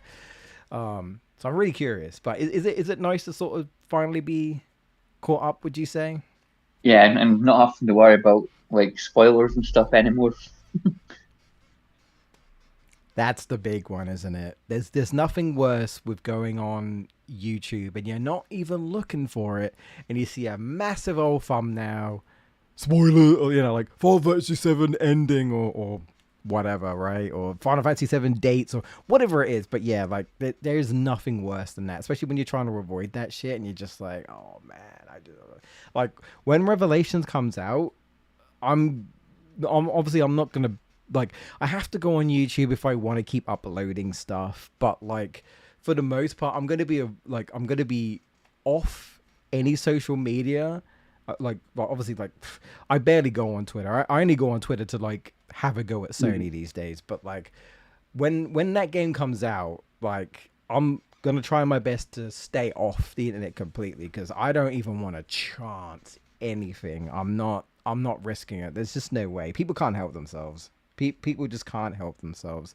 So, but yes, all right. So yeah, we're pretty hyped. It's been a fun discussion, but we're gonna end it there, and before it gets too late and my internet decides to cry.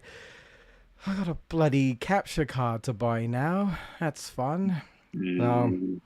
I guess some things have to come to an end. Can't help it. That's technology for you, but we'll figure something out. But Footloose, appreciate you. Thank you for joining me. It's been a fun discussion, but we're gonna have to end it there. So thanks for anyone who happened to be watching this. And yeah, I don't know when I'll be back streaming. Whenever I get a capture card, we'll be back. Maybe next week. We'll see. I don't know, but